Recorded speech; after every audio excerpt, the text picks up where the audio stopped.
So this is the first book I want to mention in this overview in my talk about, some of the new studies that have come out. And I strongly recommended it. I've told people about it. Okay, the next book I want to mention is a very interesting book by a woman called Margaret Arnold that's come out just last year, called The Magdalene in the Reformation. It's published by the University of Harvard Press, and she is an Anglican priest, an Episcopalian priest in a parish in New England, somewhere in the States. And she looks at the writings of the reformers of the Protestant Reformation in the history of the church about Mary Magdalene.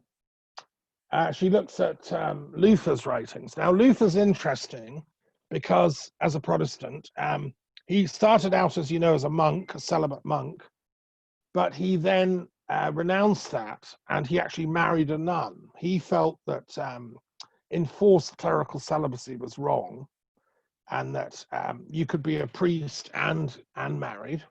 And nowadays Lutherans are, men and women. It was quite a radical break with Rome. And he said that Mary Magdalene and Christ were married. Now this was a huge bombshell dropped into the ideas of the Protestant Reformation. And what Margaret Arnold has done is gone back to the sources. She's looked at all his sermons, his letters, his writings, and why did he think that? What was the source of Luther's ideas on that? Because that's become a bit of a, it's taken for granted in some circles now that Mary Magdalene and Christ are married, although some people say they weren't. It's a matter of ongoing research and scholarship. But it's amazing, this guy way back in 1516 or whatever came out with that. She also looks at other reformers, Calvin, who had slightly different ideas, and she goes into the details. So it's a really scholarly piece of writing. And she also talks about some of the Quakers, some of the more some of the Anglicans and so on. So that's a piece of scholarship that's really new and interesting. Right, then we have a chap who's French called Thierry Mercier, who is, I did ask him to speak today, but he wasn't available. He lives in Guyana over in Latin America. Now he's written a book called Meri Magdalene, The Unsuspected Truth, or Why Mary Magdalene Cannot Have Been the Wife of Jesus. So he's saying the total opposite, right? Just to confuse everything. And he says that, now he's an expert in Jewish scriptures. He's gone into the Talmud, which was written in the first centuries after Christ. And it mentions Christ, but on the whole, very pejoratively. Obviously, the Jewish faith didn't accept Christ as the Messiah or anything like a Messiah. And so, in a sense, Thierry Mercier's writings, I think, draw on sources that are very anti, the idea of Christ having any kind of messiahship claims. And his writing is very complex, but what he seems to be arguing is that Magdala means the tower, and it was a mark of status. And he's found references to it being applied to the mother of Christ, Mary, the mother of Christ. And he is arguing that actually there was no such a person as Mary Magdalene apart from Jesus's mother. So he's solving the Mary Magdalene mystery. We can all pack up and go home. There is no Mary Magdalene. The idea of a consort, friend, disciple of Christ called Mary Magdalene doesn't exist in his writing. And I did offer Thierry the floor to explain in detail, but he wasn't able to speak this year. Maybe he can speak next year.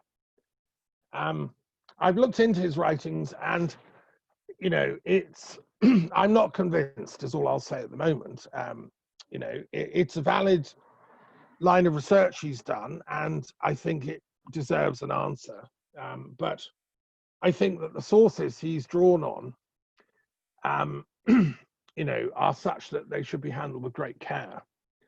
But of course, it becomes very polemical because then it's Jewish scholarship versus Christian scholarship, and the old battle rages. Well, the Mary Magdalene Studies Association, we should be neutral and we should look at all sides of the argument. And I've got an open mind. If it turns out he's right and there's no Mary Magdalene, fine. I'm not convinced, as I say, but he's certainly done an interesting load of research. Another book that's coming out this year, actually, it might be out in the last few days, is by Mary Gerard. She's an art historian. She's one of the best art historians around that I know of. She's a feminist art historian. So she focuses on the Renaissance period of painting when there are a lot of women artists. And she's looking particularly at Artemisia Gentileschi, who painted Mary Magdalene in 3 very important paintings. And one of them I used on the flyer with Mary in a long yellow dress. And she's also done another amazing book called Brunelleschi's Egg, Nature, Art and Gender in Renaissance Italy. Now, Mary Gerard is professor of art history, and she's done this detailed study of, why did Artemisia want to paint Mary Magdalene? What was the background to the paintings? And they're all slightly different in tone. And she's gone into that. It's very interesting. There's also been I did discuss when I talked to Mary Gerard about maybe she would do a presentation about her book. There's a new film come out about a woman artist in 18th century France. And I think it would be a really interesting study for art historians to do a survey of paintings of Mary Magdalene from the kind of Renaissance period down to the 18th century. It's never been done. There isn't an overview like that. I also want to mention a book I've just published called The Book of the Egg.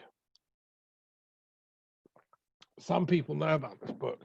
I've just spent the last, God knows, 4 years writing this book with a scientist originally, 2 scientists actually.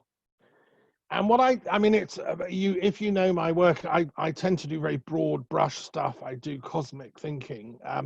But on this occasion, I really narrowed the focus down to the egg, because I thought it would be interesting to look at some, one tiny thing, the egg. And I looked at it through the lens of biology, archaeology, language, and religion and symbology. And of course, Mary Magdalene is always shown holding an egg. It's her symbol in iconography. So I talk about why is that? What is, obviously it's a symbol of life. It's a symbol of cosmic fertility and the Earth Mother, the goddess, if you want.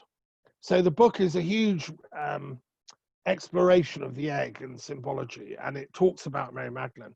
Also, for those that don't know, Hildegard von Bingen, the great Benedictine mystic in Germany, she did this book of dream visions. And one of the most important was a series of visions of the world as an egg.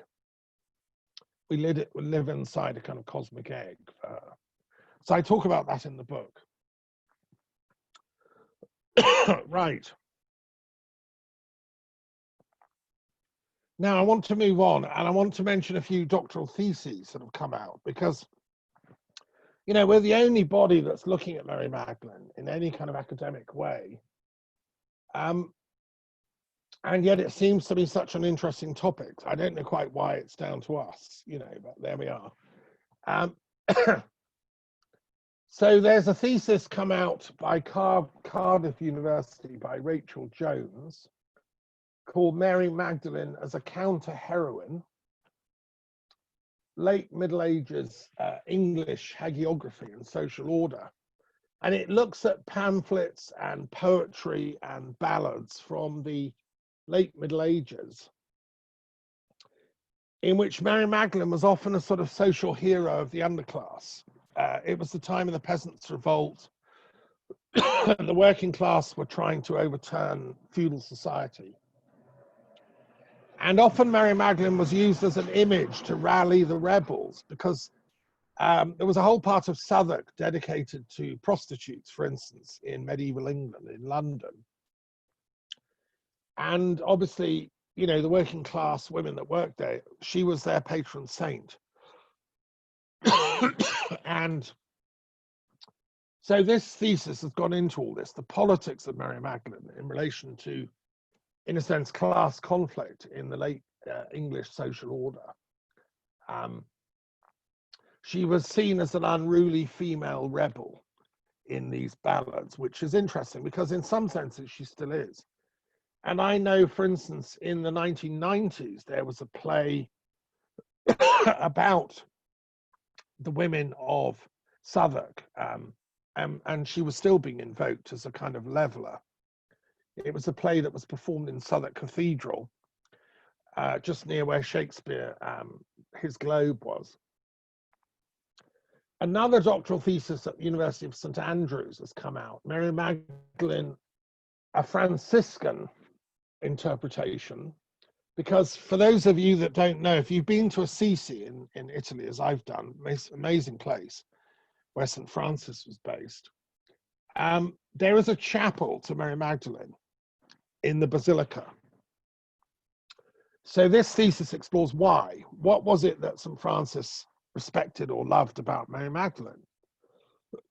Why is there a chapel there? And the politics of the Franciscan order, which split soon after Francis into those that kept the ideal of poverty as really important and worked with the lower classes, worked with the, you know, the disenfranchised, and those who became assimilated to the papal aristocracy and became like high class, you know, cardinals and bishops and all that.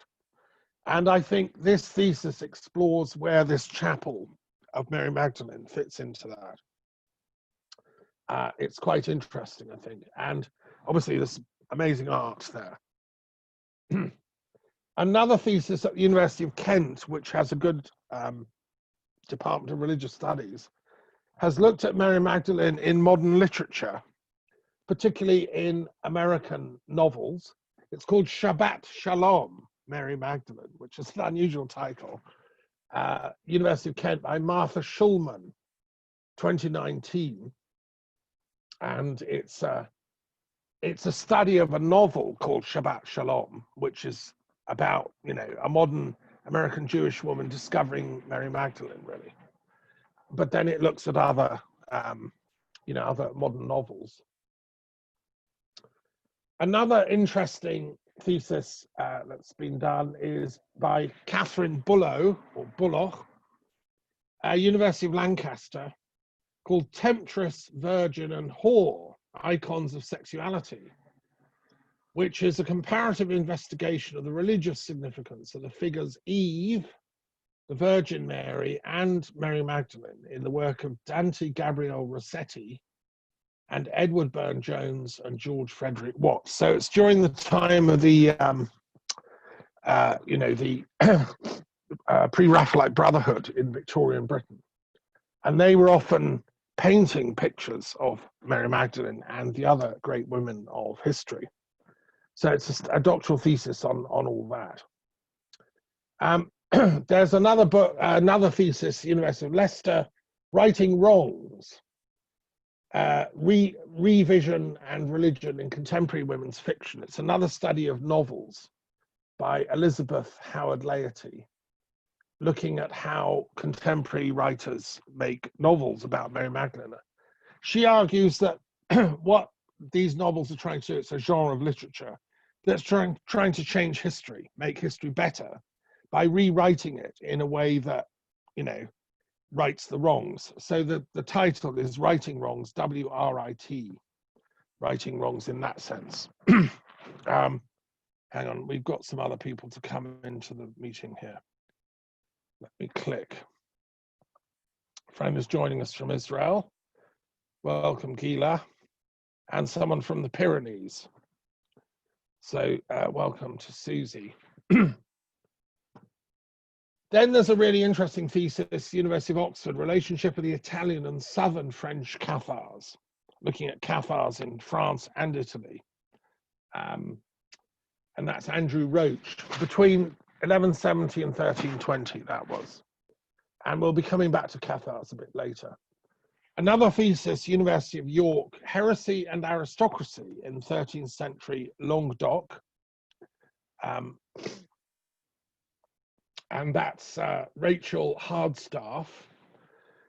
She's exploring in that thesis, which would be lovely to read, how the aristocrats of southern France, the Languedoc, supported the Cathar movement and what was going on there politically. You know, that would be fascinating to read. So then we have a thesis a little while ago, but still worth mentioning, from Yuri Stoyanov, who was invited to speak last year. We gave a paper in absentia. He was librarian at the Warburg Institute and is professor at SOAS. Greetings, hello. Hello. Greetings. So I'm going to mute you, Susie, because otherwise we get feedback, okay? So he wrote on apocryphal themes and apocalyptic elements in Bogomil dualistic theology and their implications for the study of Catharism. And so, again, that's a really hefty work. Yuri's still working on Gnosticism and theology and so on. And he's discovered traces all the way from China down through the Manichaean routes into the Pyrenees, which are very interesting. Okay, I want to mention briefly, I've only got 5 minutes, and then I'm going to hand over to Meri. There's been some conferences to keep track of, Meri Magdalene conferences, and there's a conference that was cancelled due to COVID, but it's on the Center for the Study of the Bible and Violence. It's a symposium looking at violence in the Bible, and somebody was looking at contemporary sexual violence and doing a paper called Asking for It, Lessons from Mary Magdalene in a Culture of Sexual Violence. So, you know, we need to seriously reflect on the plague of sexual violence and what can we learn about that. The British New Testament Society had a conference on New Testament influences last year, and somebody did a paper called Siobhan Jolly on a BBC drama. I'd never heard of this. It's a document. It's like a soap opera thing called Killing Eve, and it's about a woman criminal. I don't know if you've heard of this. It comes on BBC television. And it's sort of inverting the normal story. Women are supposed to be nice, peaceful, peace-loving, and all that. In this film, she's a killer, tracked by a woman cop who's also kind of pathologically obsessed with her. Anyway, there was a paper about this. It's all about British intelligence. It sounds totally bonkers, but very interesting paper on, the inversion of the traditional, the good woman image. I want to mention some new films also that have come out in the last little while. And of course, we had last year this very important biblical film with Rooney Mara as Mary Magdalene, Joaquin Phoenix, directed by Garth Davis, called Mary Magdalene. And I watched that. I thought it was excellent. Film critics have gone, and on the whole, they didn't really get it, I think. I think it was the best film about Mary Magdalene to date. There's been an article called You Weakened Him about Jesus's own story. He's not a very important character in that film. And there's one point at which Peter complains to Mary Magdalene at the end of the film and says to her, "You weakened him." meaning that her love, her sexuality sort of somehow compromised him, and that's why he was killed off. And this paper by Grace Emmett in a journal called Religion and Gender analyzes that dynamic as revealed in the film. It's very interesting because obviously something was going on between Peter and Mary Magdalene. We know from the Gnostic Gospels they didn't get on. Well, the film is kind of hinting at what it was about, you know, and this thesis, this article explores all that. Another couple of very important films by Simcha Jakubowicz, an Israeli filmmaker who's also Canadian, I can't recommend too strongly. I tracked him down. I tried to get him to speak at this symposium. He's very, very hard to get hold of. So firstly, his film about Exodus is a must-watch background movie to all later Jewish and Christian and indeed Islamic speculation, because I think he's cracked the timeline of the Exodus. He puts it at 1550 BC, and it was made with the guy that helped make Titanic, so it's an amazing movie. What's extraordinary about the film and the implication is that the Exodus takes place at the time of a pharaoh who was a worshipper of the moon god, Yahweh. And it seems to me, this is a hypothesis, that Moses was part of an inner secret group from the time of Pharaoh Ahmose, who was devoted to the moon god. And that has huge implications for Jewish, Christian, Islamic thought. Another film that Jakubowicz made of great importance is called The Lost Gospel, decoding the ancient text that reveals Jesus' marriage to Mary the Magdalene. And he has found a later sort of poem, which is supposed to be Solomon love poems, but he reckons it's actually about Jesus and Mary Magdalene. So again, it's a very important documentary. It's on YouTube. You can watch that, The Lost Gospel. And then there's The Lost Tomb, which Jakubowicz made. Now, this has just gone to court in Israel, and it was the largest ever award. Simcha won the case.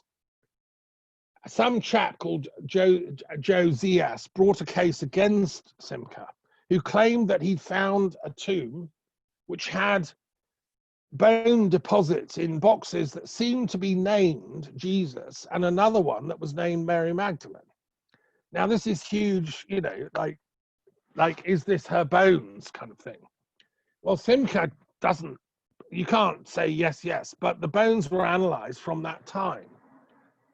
Anyway, this chap Zias accused him, said it's all fakery, it's not true, defamed him. So Simcha rightly took him to court, and he won, only like within the last year. He won the case and was awarded 500,000 shekels or something. So that's quite important.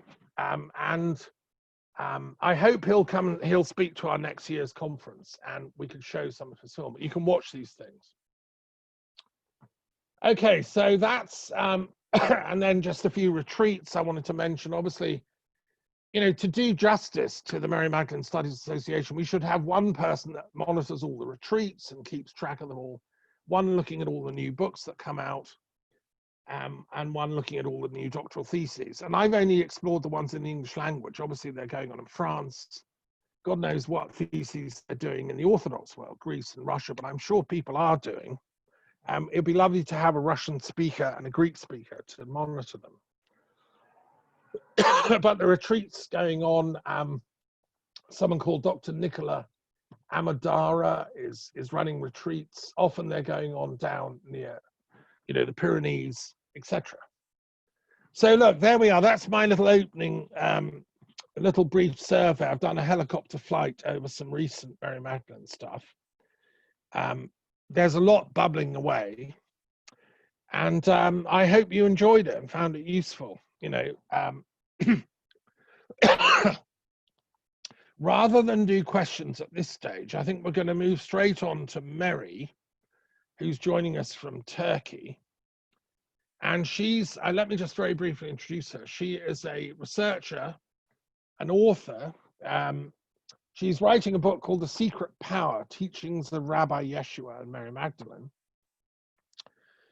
And she has lived in the USA and Morocco and is now based in Turkey. So she's going to be speaking from her own life experience and her existential encounter with Mary. So welcome to you. I hope you'll need to unmute. Thank you. Can you hear me now?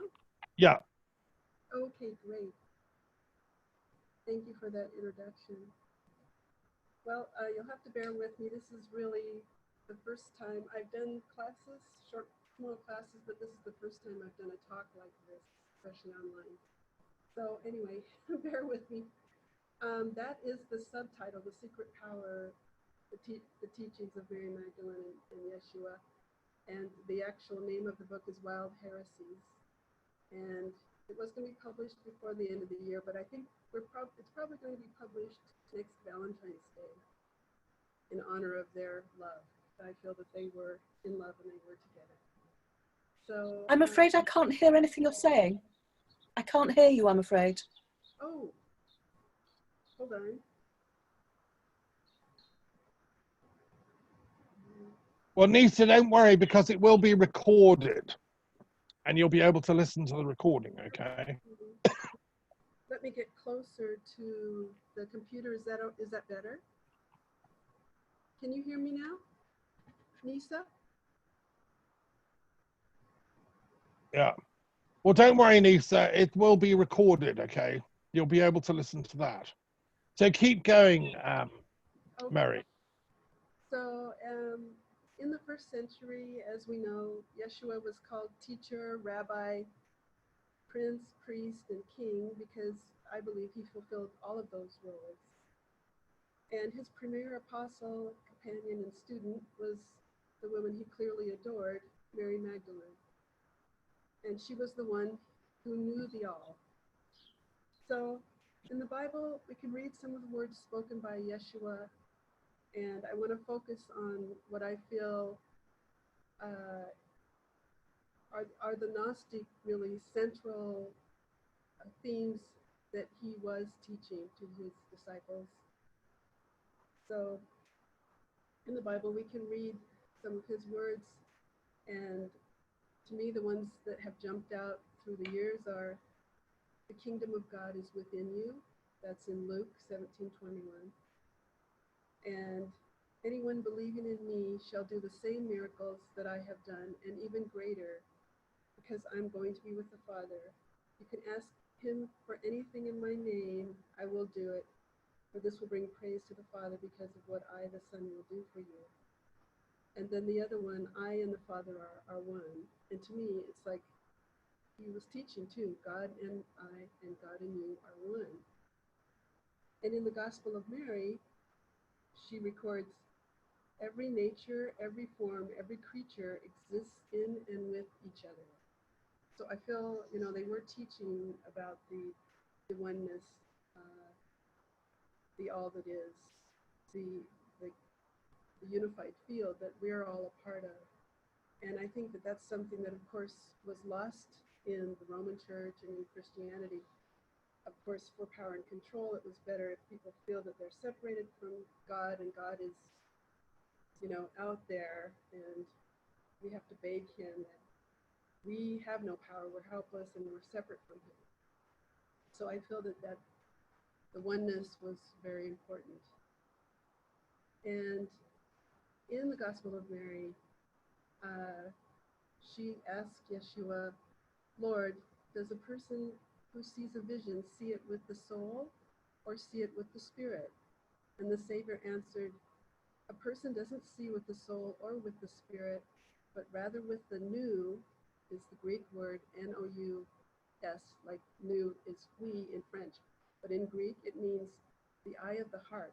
So he was saying, we see with the eye of the heart, the understanding of the heart.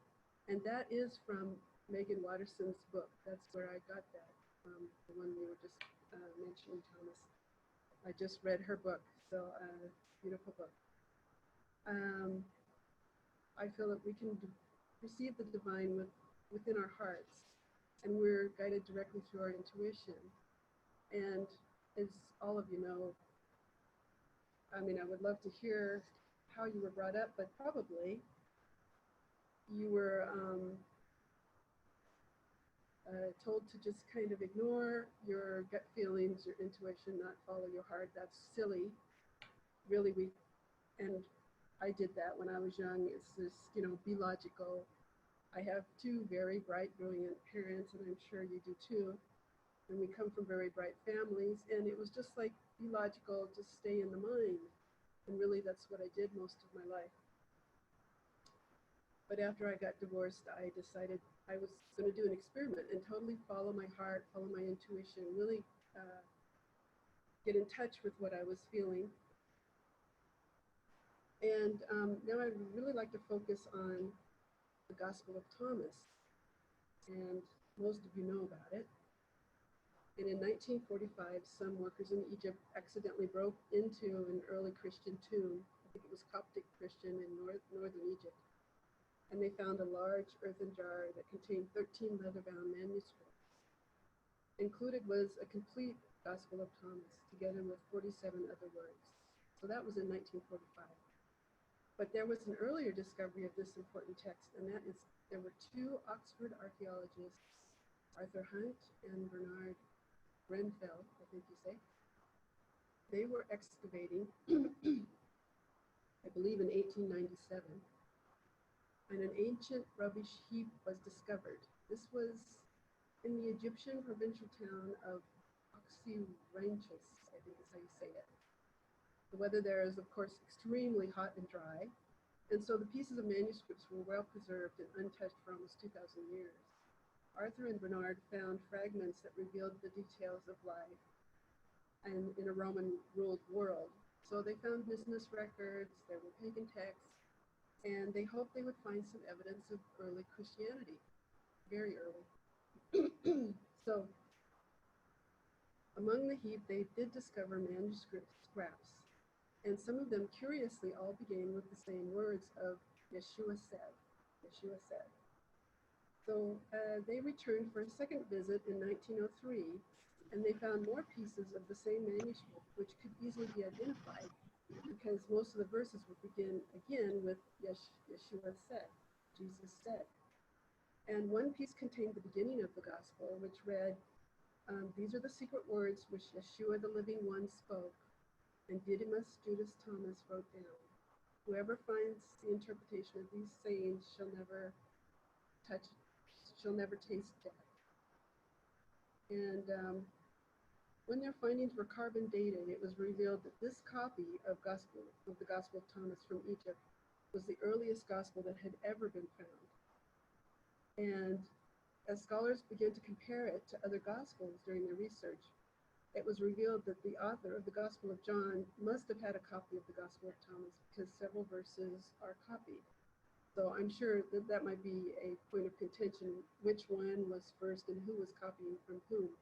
But what these researchers felt is that the author or authors of Gospel of John had a copy of the Gospel of Thomas. So it was probably the first gospel before the other four gospels were written a little later. And they carbon dated it to about 50 to 70 AD. The Gospel of Thomas was written. Generally, the Gnostic texts teach that we are souls and physical bodies.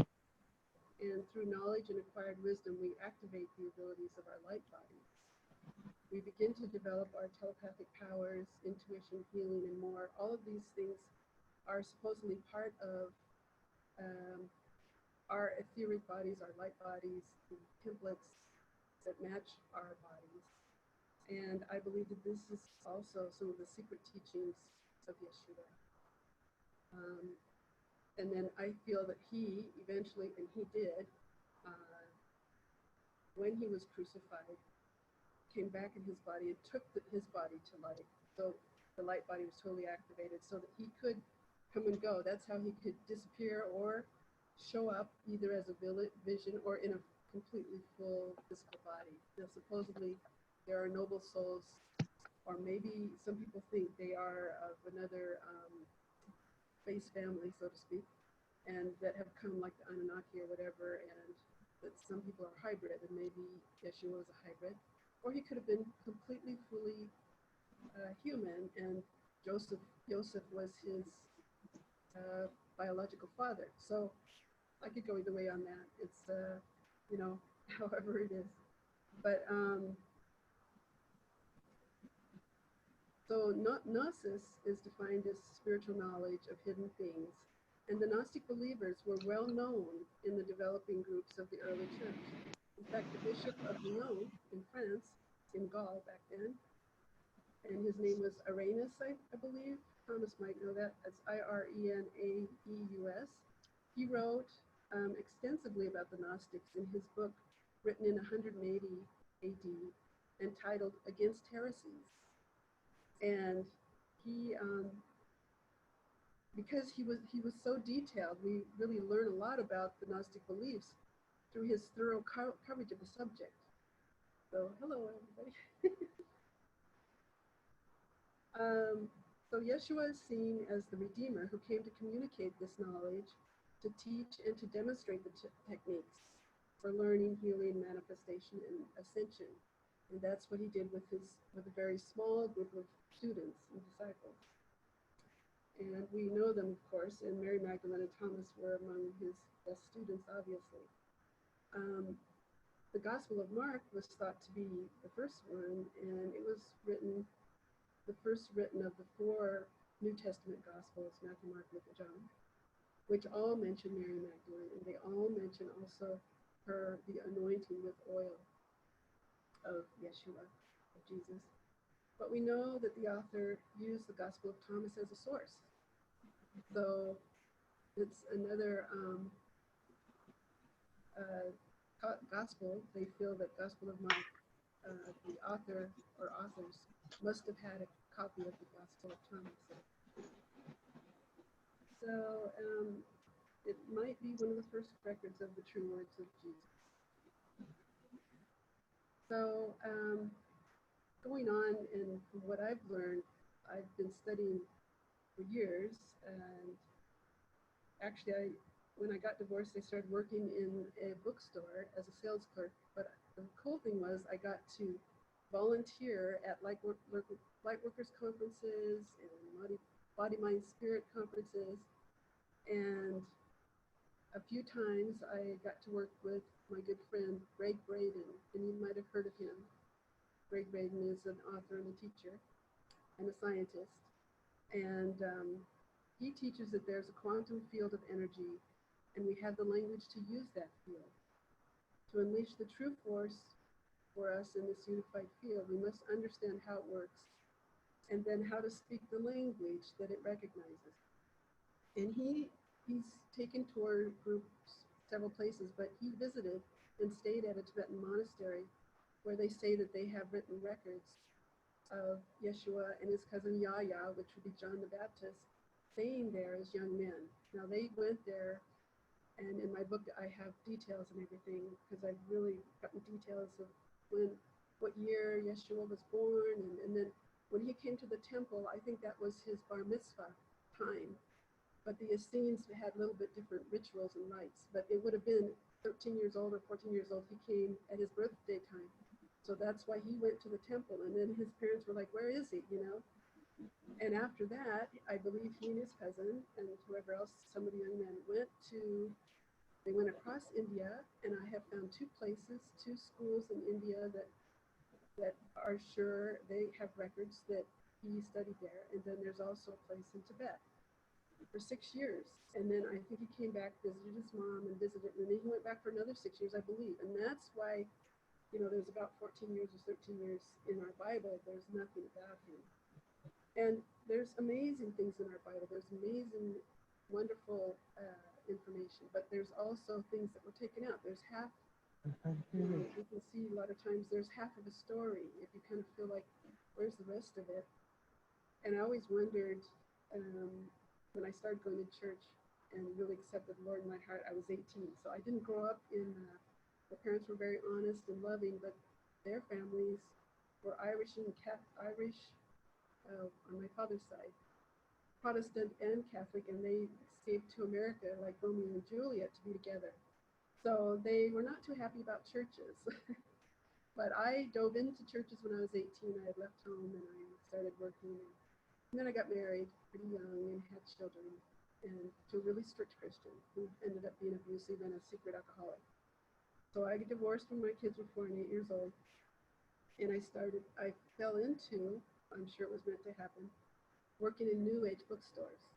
And I would meet Tibetan monks who were coming to teach, and Sufis. There were Sufis there, and I learned Sufi dances. And I have some Jewish background, and I was learning Israeli folk dancing. And then I was asked to teach Israeli folk dancing at churches.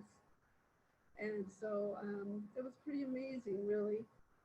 But after I got divorced and started working in the bookstores, 4 different bookstores, I met people like Greg Braden, like many, many authors. And I started experimenting with how do we manifest? How do we really do good in the world, and how do we create and manifest? And what was Yeshua teaching? And so to go on, I'll tell you a little bit about what I'd learned from Greg Braden, and also you've probably heard of he's passed now, but the author Neville Goddard. So we have to understand how Yeshua must have created things. And he taught the power of love and the power of our emotions and the power that emanates from our hearts. And the ancient people knew these teachings. And also in Greg Braden, his family background, on one side is a Jewish grandfather, the other side is a Native American grandfather. And he said, you know, the ancient people, they know how to pray. It's in a different way with the feelings. But as we all know, in 25 AD, a lot of texts were edited at the Council of Nicaea. And we lost a tremendous amount of information. Emperor Constantine decreed that 45 books were going to be excluded and labeled as heresies. And after that moment, it was dangerous to have them. Of course, people were killed. So they would secret them out of the area, travel with them. They were buried many places. I'm sure we'll find more. And for several generations, we've lost the information that taught us specifically how to communicate with this field of all that is. And here are the key teachings. And first, there's some in the Gospel of Thomas. Yeshua said, when you make the 2, thought and emotion, one in this one house, which is in our body, you will say to the mountain, move away, and it will move. And that was so important. It was actually in there twice. There's 2 verses that talk about believing. And when you make the thought and the emotion together in your heart, you'll feel the feeling of your desire as if it's already complete. And you've created a potent force of feeling within your body. You then have the power to feel it true and speak something into existence with your electromagnetic frequency. And you're resonating with the fulfillment of your desire. When the 2, thought and emotion, become united in our hearts, we create the perfect frequency, and we vibrate to match what it is that we desire. What are we wanting to attract? You've got to vibrate at the same frequency, like 2 guitars. You know, if you pluck one string and there's another guitar in the room, you know this, it will start to kind of sing too, the same note. And after we send out our feeling of desire, you can just let it go, and we will walk across a bridge of incidents as God in the universe constructs it, and it comes into our life. And a lot of times it'll look very natural, and people will say, oh, that would have happened to you anyway, you know. So in the early Christian Bible, we were also told how to do this, but 2 sentences were edited out that really told us how to manifest. And amazingly, they took out the part that told us how to ask. So Greg Braden went back in some of his studies, and there is an original Aramaic version of the Gospel of John, and these are the sentences that were taken out. So I'll read it to you with the sentences that we had lost. So, all things that you ask straightly, directly from inside my name, you will be given. So far, you have not done this. Okay, now here's the part that was edited out. Ask without hidden motive and be surrounded by your answer. Be enveloped by your desire, that your gladness may be full. So in other words, in my words, immerse yourself in that feeling of like you have that thing that you desire.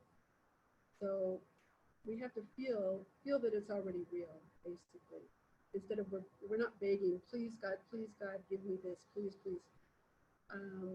Greg Baden made an example where one of his Native American friends said he lives in New Mexico.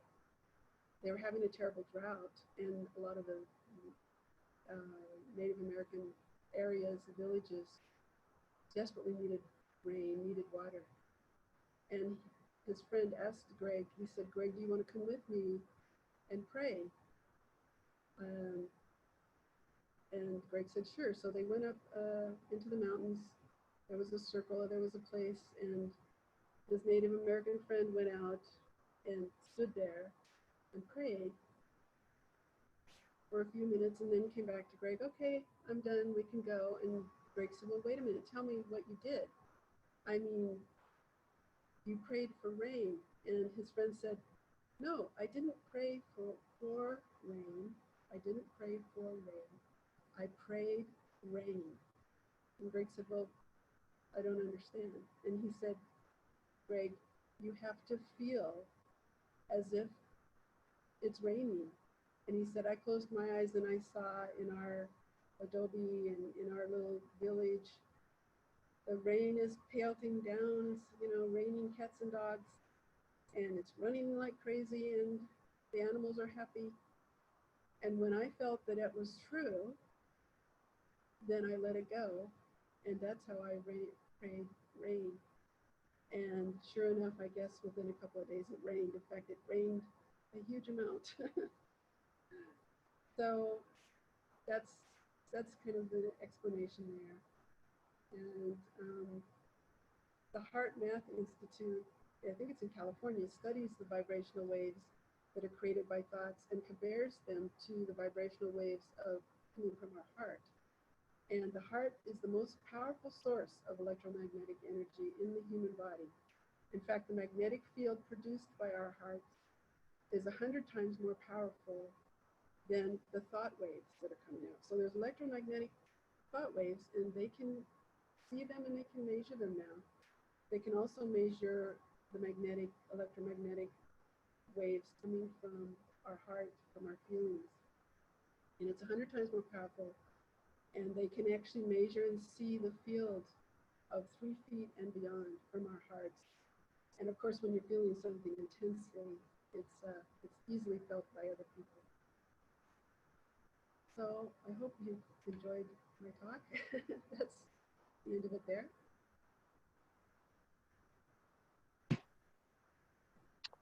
Gosh, well, there's a lot to think about there. Thank you very much, Mary. That was excellent. So we've got some more time here, and we're still, I would like to start. We'll do some questions, right? And you can ask questions either to Mary or to me if you'd like. We've got time for discussion now, effectively. So, who would like to go first? Anyone? And do introduce yourself as well, because we've got a number of people here from different parts of the world. So, who's got a question for either me or for Mary? You'll have to unmute yourself to ask the question. Hello. I've got quite a simple question, but I'm happy to go first. Which was, I was really... Yeah, go for it. Yeah. Sorry, I should say I'm Shanti, and if you can't guess from the name, I'm Thomas's daughter, youngest daughter. Hello. Hello. I was really interested by what you said about the those lines in the Gospel of St. John in the Aramaic, that translation. And I was wondering if you could tell us some more about how you found out about that, or how they came to be edited out in that way. Yes, I guess they were in the Council of Nicaea, probably around that time. There was a lot of things edited out of the Bible. Greg Braden, I believe, said that he got these from there's an author who translates the ancient Aramaic, and I think his name is Neil Donald Walsh. You might know this, Thomas. And I'll get the name of his book, but I think it's called,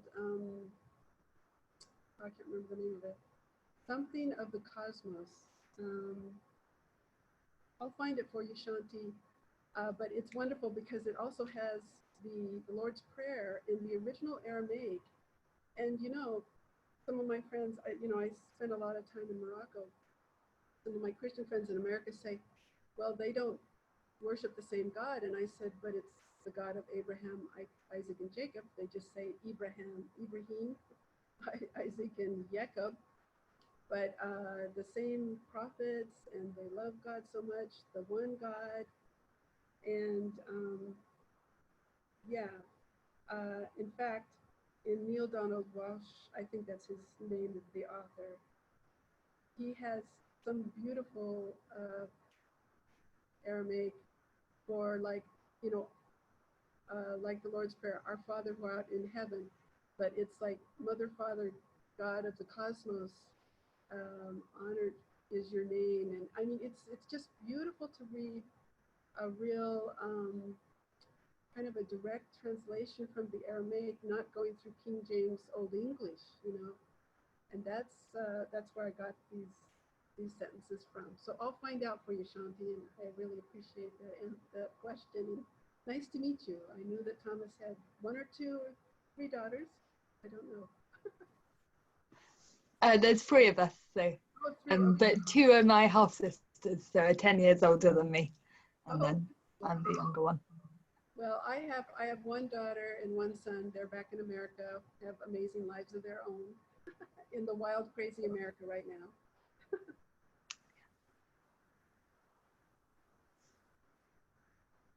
Thank you.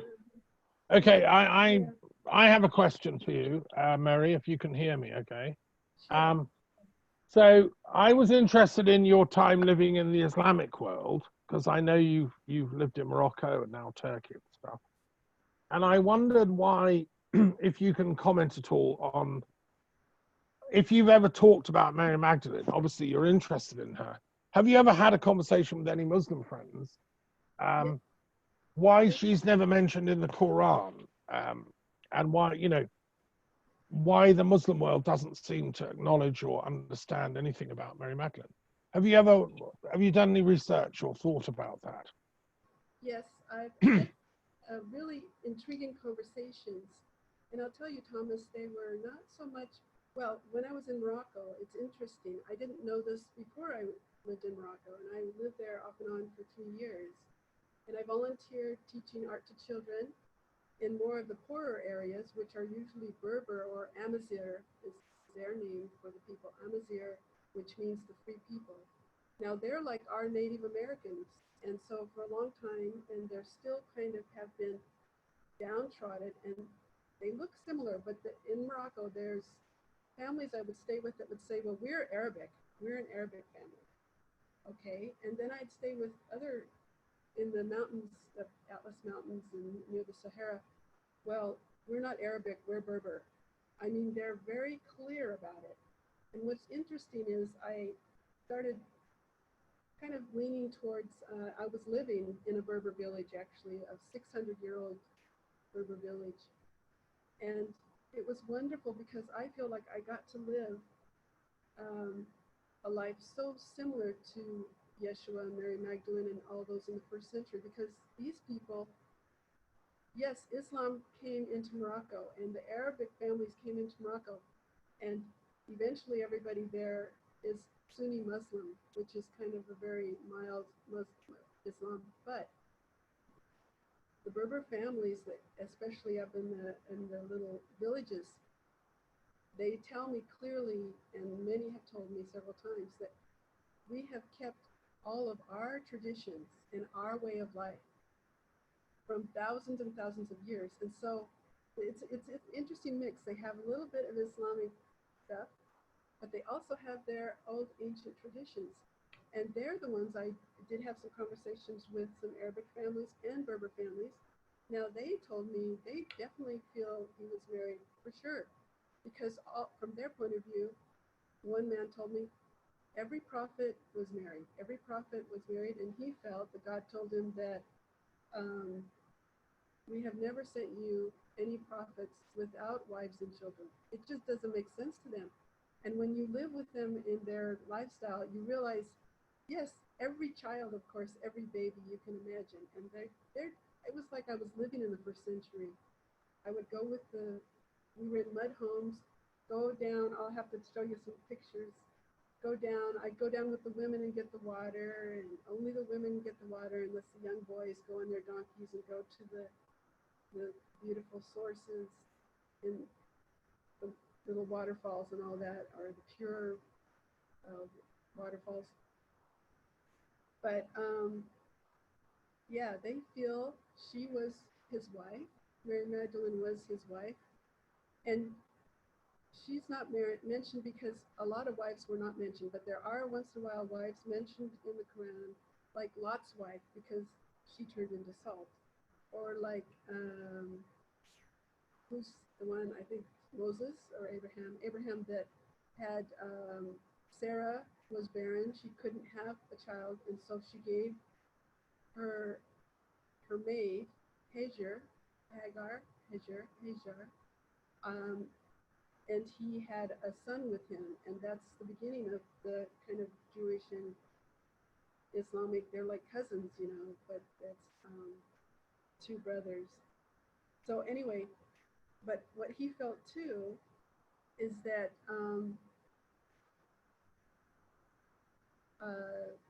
the Prophet Muhammad only had one wife, Khadijah, which he loved dearly. She was 15 years older than him until she died. And then it was like, oh, marry my sister, marry my cousin, please, because it was 500 AD, and women, there were a lot of widows, and he did marry them, but his favorite was the daughter of his uncle, so she was a cousin or second cousin, I don't know, and she was a little girl, but when she grew up, 14, 17, I don't know, they got married, but her name's Aisha, and she's almost one of the most loved women in Islam, because she had like a photographic memory, super bright, super brilliant young woman, and she remembered everything he said word for word. So she helped write down after he died everything that that Muhammad was teaching and what came. Now all of his companions had been writing things. As he would talk about them, they would write them down immediately. But if they needed any interpretation, they would go to her. So there were some ways that, and they honor Joshua, Jesus, Yeshua so much, and they call him Isa. In fact, he's mentioned almost more than any other man in the Quran. And you might know that there's actually, I know Thomas knows, that in the Quran there is a chapter called Miriam, and about his mom, and stories when she was a child and how she could manifest things. She was a little child, and it was her uncle, I think, Ezekiel maybe, who would come and check on her when she was still pretty young, and she would have food there. Like nobody had brought her food, and he's like, where did that come from? Well, God just brought it to me. I mean, she could manifest things, so it was interesting. They had a feeling, and that she would possibly be. There were some other young women too that would be the mother of the Messiah, Mashiach. So anyway, long answer. Right, well, thank you. Okay, anyone else got any other questions or comments? We've been joined by somebody else now. Gila, I don't know if you can hear me. Can you just introduce yourself? You're joining us from Israel. And I wondered if you wanted to share anything about your studies with J.J. Hertak. I know that he might well have written, he's done a commentary on the Pistis Sophia, which is mentions Mary Magdalene quite a lot. So could you tell us something about J.J. Hertak and your work with him in Israel, if you're still there?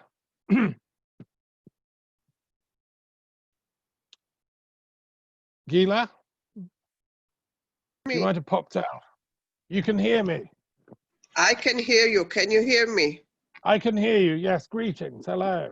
Okay, greetings. Hey, listen, I couldn't hear the talk of Mary. the lady who spoke before. I can hear your voice about Hertak. Yeah. It doesn't talk about Mary Magdalene. It talks mainly about Mary, the Divine Mother. Okay.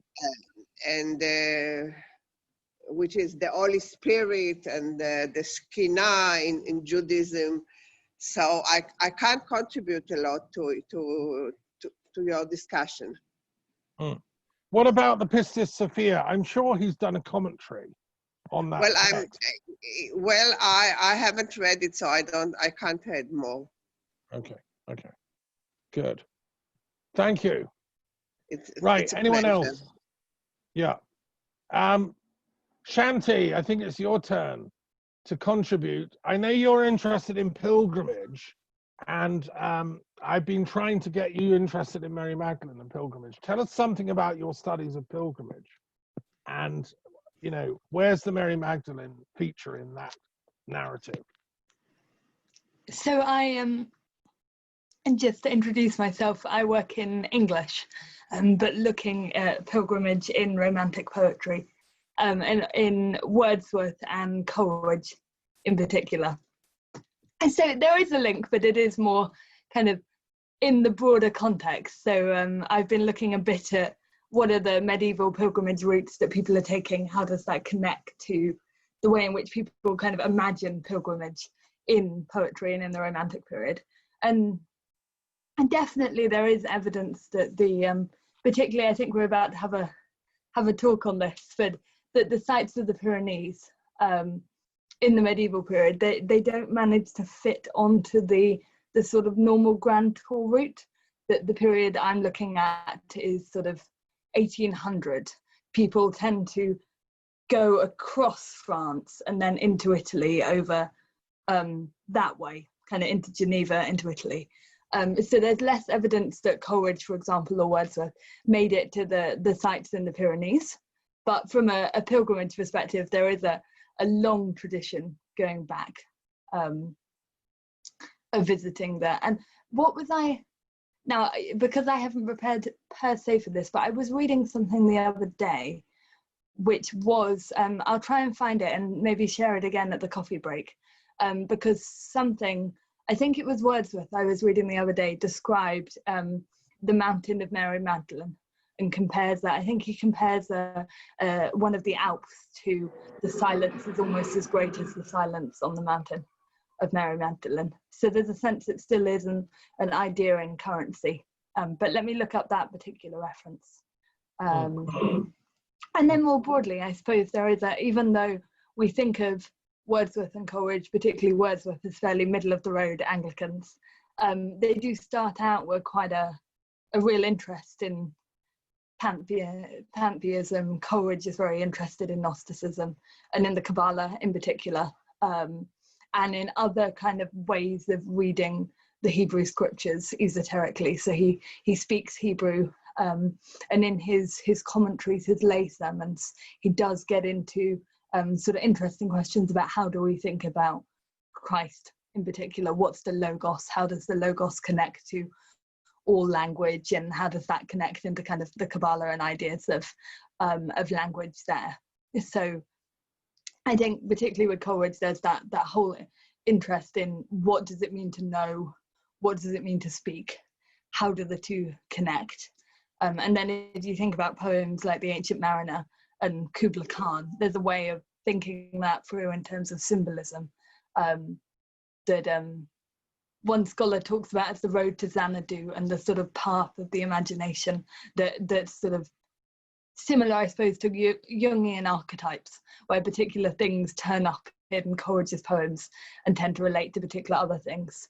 And that translates to his criticism as well. So when he's actually, there's this text called the Opus Modi, where he's trying to sort of work out how Christian doctrine fits together, where he says things that really aren't that dissimilar from some of the things you were saying, Mary, in terms of how do we manifest, how do we think about light, and those sides. Wordsworth, who I mostly work on, has less of that interest, but definitely has an interest in sort of the natural side. What do we call natural piety? How do we think about God in the context of nature as well? I'm very impressed at your phone, Daddy. It's a real museum piece. So I'm here at the moment in Breeden Hill, which is where Dad used to live, but it's in the middle of kind of the very edge of the Cotswolds. So it's been a wonderful place to spend lockdown. I'm normally at Cambridge, but I've come down for the lockdown time. It's been beautiful. Okay, thank you. Thank you. Yeah, sorry about the phone. I have just some thoughts about Mary Magdalene. I mean, in relation to pilgrimages, and I'm trying to find out, Shanti's my spy, we're working on this together, where were the great Mary Magdalene pilgrimages in Europe? You know, we know there was the St. James pilgrimage to Compostela. There were several important pilgrimages in Britain. There was the St. Thomas of Canterbury route, and then there was Bardsey Island. If you went to Bardsey Island 3 times, it was as good as going to Rome. There were pilgrimages to Rome were really important, and the Anglo-Saxon kings actually did that. Quite a few kings went to Rome. They even surrendered their crown. They would rather go to Rome on pilgrimage than be king. You've even got Queen Christina of Sweden doing the same. She gave up her throne and went on pilgrimage to Rome and Paris and gave up her crown. So, you know, pilgrimage was a really important thing in Europe. And I know round me, there's one pilgrimage site associated with Mary Magdalene, which is Vézelay, which we went to the day after our very first Mary Magdalene conference. We all went in 2 cars to Vézelay, which is a very, very impressive pilgrimage center. It's like Glastonbury is to England. It's an amazing basilica on a hill with tremendous views over what used to be Druid country. It's the heartland of the old Gauls. And anyone that hasn't been to Vézelay, I recommend it. It's amazing. They have a relic there of her body, they claim. I personally believe it 100%, definitely. Absolutely, it's her arm. But, you know, so tracking the pilgrimage routes of Mary Magdalene. And of course, nowadays we have all the New Age feminist Christian Gnostics all making pilgrimage routes to Rennes le Chateau and the Pyrenees, and looking for the lost cave where she's still, you know, in meditation probably. So it's a living tradition, and I'd love to find out more about it if somebody wants to do the research.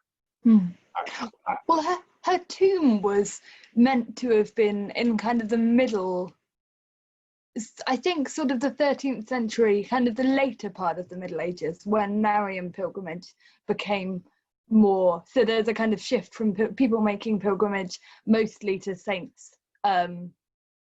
sites or local sites, more into concentrating onto Marian pilgrimage sites, so places like Walsingham that are associated with both a saint and with Mary, mother of Jesus. I mean, that Mary. But in that period, there's a sort of overlap where there's a real surge of interest in people going to Mary's tomb, which is meant to be in Provence, and it sort of crops up. So it's talked about the context I've heard it talked about is as a way in which an invented pilgrimage site then becomes one of the main destinations. Now, maybe we say it isn't invented, maybe we say, but there definitely seems to be a sense in which it didn't have as long a history and then suddenly emerges into the consciousness, and has an awful lot of people traveling there. It's one of the most popular sites in France for a while. And there's again, I'm trying to remember what my source is, but there's one of the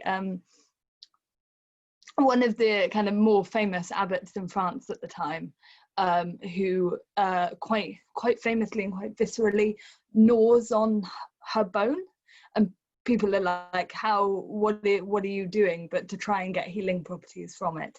And he says, if we're allowed to eat Christ in the host, I ought to be able to get this close to Mary Magdalene.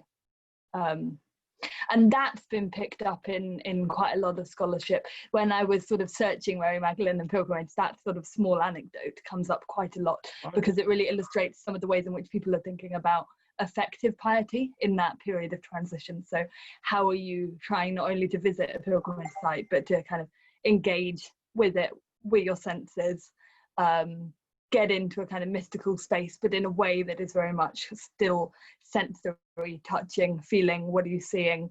Who are you traveling with? Is there music?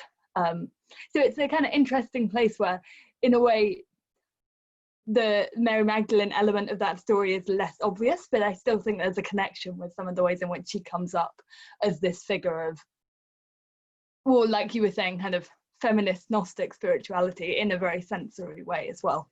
And the other example that we've got evidence of people traveling to in the medieval period and still today is, like you were saying, is Saint-Baume and that area in the Pyrenees. Saint-Baume, yeah, near Marseille, in the south. Shanti, I'm a bit shocked. I haven't heard of this bishop gnawing on a bone of Mary Magdalene before. Yeah. This is a revelation. Can you tell us where that was, which bishop, and what are the sources on that? Is this just I've got a book. Let me try and find it. I think it's just outside, so I might go on a walk.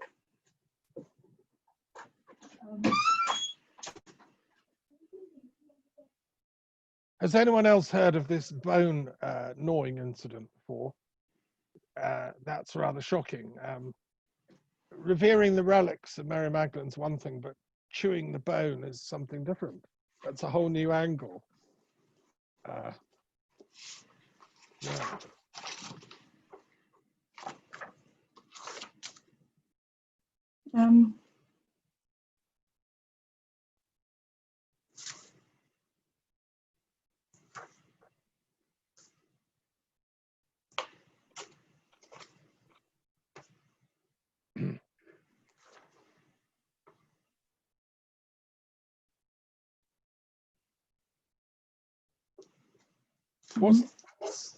What's the book, Shanti? This book is Jonathan Sumption, History of Pilgrimage in the Medieval Period. Okay. And the reference is in there. That's where you saw the reference is in there.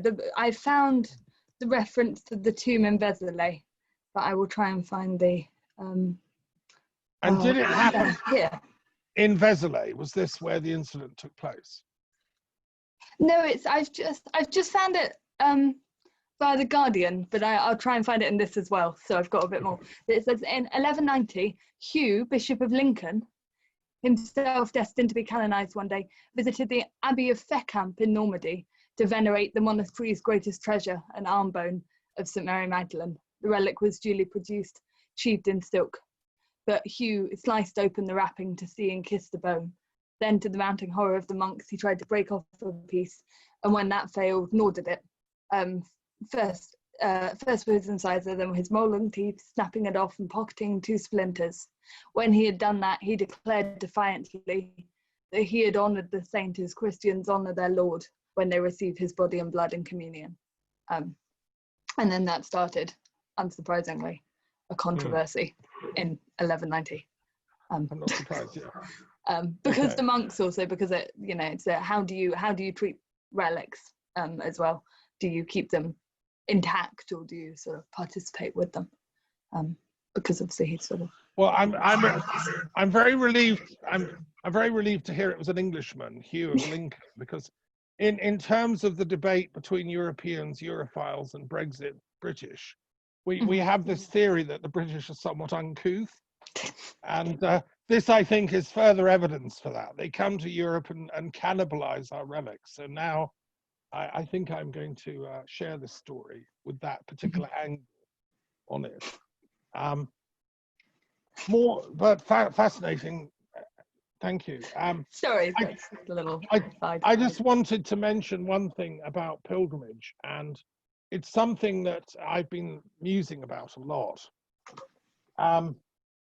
which is the politics of pilgrimage, right? I mean, you're talking about the Romantic Age, and you know that's like 200 years ago. But pilgrimage is quite political, and I read something recently that made me very aware of this. When Henry VIII brought in the Anglican Church, and he abolished a lot of the pilgrimage routes, and he desecrated, or Thomas Cromwell desecrated, a lot of the shrines they were going on pilgrimage to. And I was shocked to read that Henry desecrated the shrine of Thomas a Becket in Canterbury. He removed all references to Thomas a Becket everywhere, like anything anywhere in any church that reverenced Thomas a Becket, Henry ordered to be removed. He tried to get him expunged from history, you know, books and everything. And the pilgrimage itself was forbidden. So that's a clamping down on people's spirituality, their right to go on pilgrimage, right? By the political centralization project of a monarch, which could be, and I was shocked. And then I remembered from my history books with interest that the great opposition against Henry's takeover of the church was called the Pilgrimage of Grace. Yes. The Catholics of the North, Yorkshire, where my mother came from, they all revolted against this tyrant in London and Windsor, and they went on a pilgrimage, which was actually a revolution. Now, so pilgrimage is very, very political, actually. You know, and one of the Wordsworth texts I'm looking at is called The White Deer of Ralston, and it's about this kind of mystical white deer in the ruins of Bolton Abbey, but just after that period, and then about the family there who go on the pilgrimage of grace. So so even though it's in the Romantic period, it's very much Wordsworth thinking about that historically and looking back to the Reformation and to the pilgrimage of grace in particular, and kind of Catholic recussancy. I think the interesting thing about Thomas Becket, or one of them, is how popular that became as a shrine, and how quickly, as a political move to discredit your political rival. It really, people are reporting miracles at Thomas Becket's shrine just after he's been entombed, and some of his greatest kind of rivals in what we would now call the cabinet as well, who have been very, very opposed to his policy platform, to think about the political side, have sort of peasants coming to them, and again now we might think of constituents reporting these miraculous healings, and then come round and go back and advocate for the things that Thomas a Becket alive was advocating for as Archbishop. So it's a very it's not a canny political move in the sense that it creates Thomas Becket as I mean, even now Canterbury is the main pilgrimage site we have in Britain in the popular imagination. It's not Glastonbury, it's not these places that are associated with the immediate life of Jesus. But Thomas a Becket really fires up the spiritual imagination and experience. Well, can I let you into a secret I discovered when I went to Vézelay? Thomas a Becket actually went to Vézelay. He knew the place, and he gave a sermon there. And he did what is very seldom done in the Christian tradition and the Druid tradition, which was antecedent. You can curse people if they're really, really, really naughty. Even Christ occasionally cursed people, right? And Thomas a Becket formally cursed the henchmen around Henry II from the pulpit in Vézelay Cathedral with all the energy of Mary Magdalene behind him. He knew what he was doing, right? So that's interesting. And unfortunately, of course, then he was killed off. When he went, he believed Henry's word that he would be safe and protected, but he made a mistake, went back, and he was killed. But so I think what you've got in the Thomas à Becket shrine and pilgrimage is actually secretly it's Mary Magdalene's energy coming through the cursing. And it's about truth standing up to power. That's why he became so popular in the English imagination, because the English people, deep down, what we don't like is an injustice and lies and the misuse of power. That's why people don't like Boris Johnson and the current cabinet, because they're so corrupt, and we know that they've been lying to the British people ever since 2016, and so that's why I think Thomas à Becket is quite fun. One of the things I was reading, which probably connects to that about Vézelay, was, and again, not to sort of overly put a modern way of looking at it, but how did different pilgrimage sites in the early medieval period sort of, for want of a better word, market themselves to pilgrims? What did they emphasize? And there was a tradition of certain places, now I think probably Vézelay is the place they might have been mentioning, of bigging up that Thomas à Becket had been there. So it might be a pilgrimage site for St. James or Mary Magdalene, but when the English pilgrims came, they sort of shifted the focus in the guides and the welcoming community to say, here's a Thomas Becket pilgrimage site, come here as well. I also just found out about, I thought you'd like, just while we're on here, that apparently there was an Aquitaine knight who thought that Mary Magdalene had raised him from the dead in the mid-12th century, and he used to go annually to Vézelay. And another knight who also thought he'd had his leg miraculously cured by Mary Magdalene, and they started, not only they went, but they encouraged their sort of the knights around them to go, and started it as a sort of annual journey.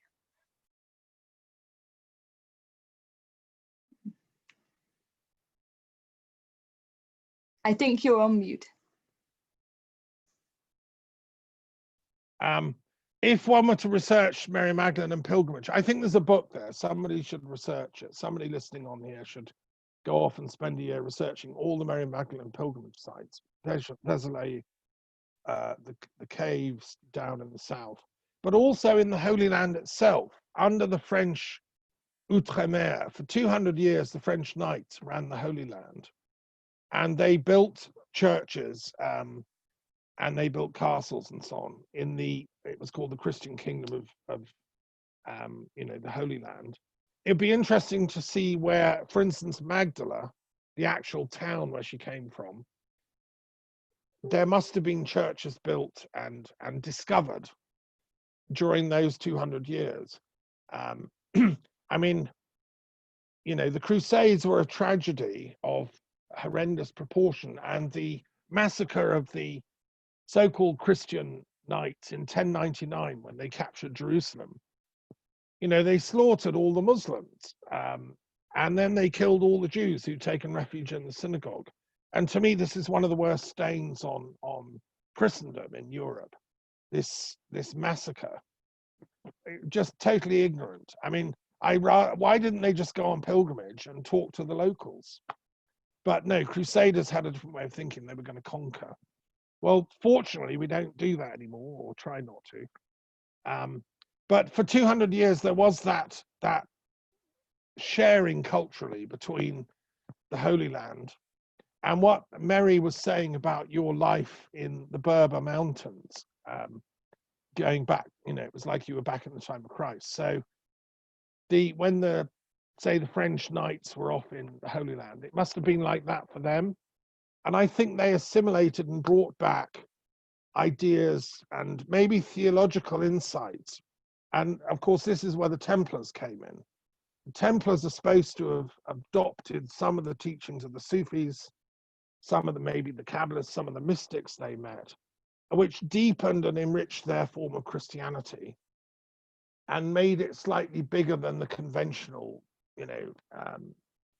traditional forms of Christianity. So when they came back to Europe, they brought those more mystical sites and thinking. So there's some research to be done there. That would be interesting. Right, so now,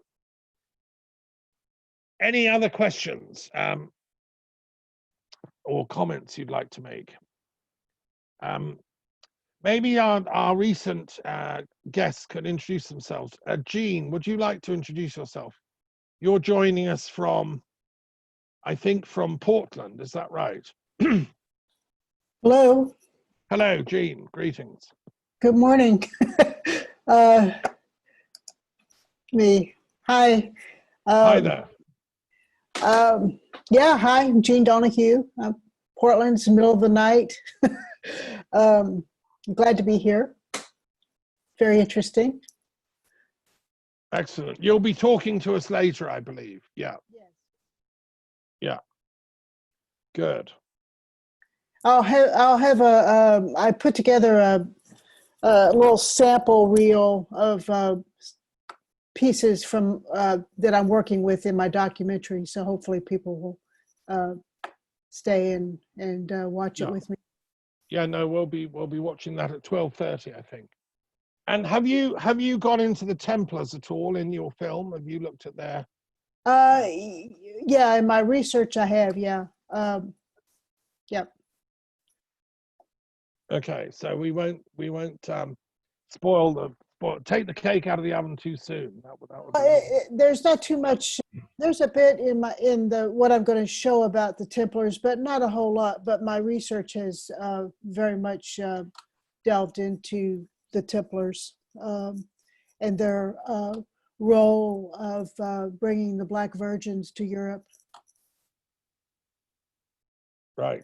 Excellent. I'm looking forward to that. Okay, so we've got time for discussion really up until 12 when we're being joined by Anaiya Sophia, who's right now doing a mass for Mary Magdalene's Day because it's her feast day. Anaiya's in the Pyrenees region and she couldn't join us until 12 because she's doing a mass online, a kind of Zoom mass. But so does anyone have any other questions? Would anyone like to comment on the books and the films that I shared earlier? Not all of you heard that presentation. You came in a bit late, but anyone that was here, would you like to comment on any of that?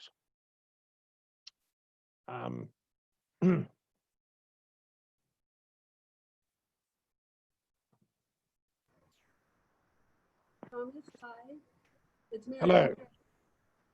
Oh, I just wanted to share a little bit about, I've been doing some study and research about the village of Magdala.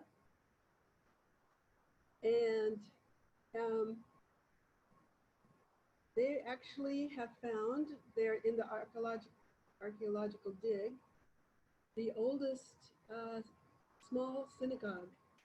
And even though it's the oldest one they've found so far in Judea, in Israel, it's beautifully decorated. It's small. That was a fishing village, and it was the first port, I guess, on the Sea of Galilee. And to me, apparently, Mary Magdalene and Yeshua did teach there, I believe. And they're surprised because it's beautifully decorated in none of the other synagogues, but there is a floor in one area has a mosaic of a beautiful rosette, a rose, 8-petaled rosette design, geometric design. And there's also a stone table. It's beautiful. You can see photos. I'll have some photos in my book. But what I love about this, it's a stone, looks like a stone bench, but they think they put menorahs on top, or no, they think they put a wood table so they could read the Torah and read manuscripts. But on this stone, it looks like a bench. They've carved the menorah and they've carved some, the seed of life, that geometric form, if you know that, it looks like a flower. And there's hearts. There's hearts on this thing. So again, to me, the power of the heart and I call it the Path of Hearts, and it starts in Magdala. And years ago, I didn't think Mary Magdalene was named after Magdala. I do think that Magdalene, I think they were there, but I think also it means that she was the tower, because that's what it means. And she was like a tower and a light to the flock and also to the other disciples. I mean, she comforted them and taught them too. So what I found too when I lived in the Berber villages and in the Arabic villages, same thing like back then.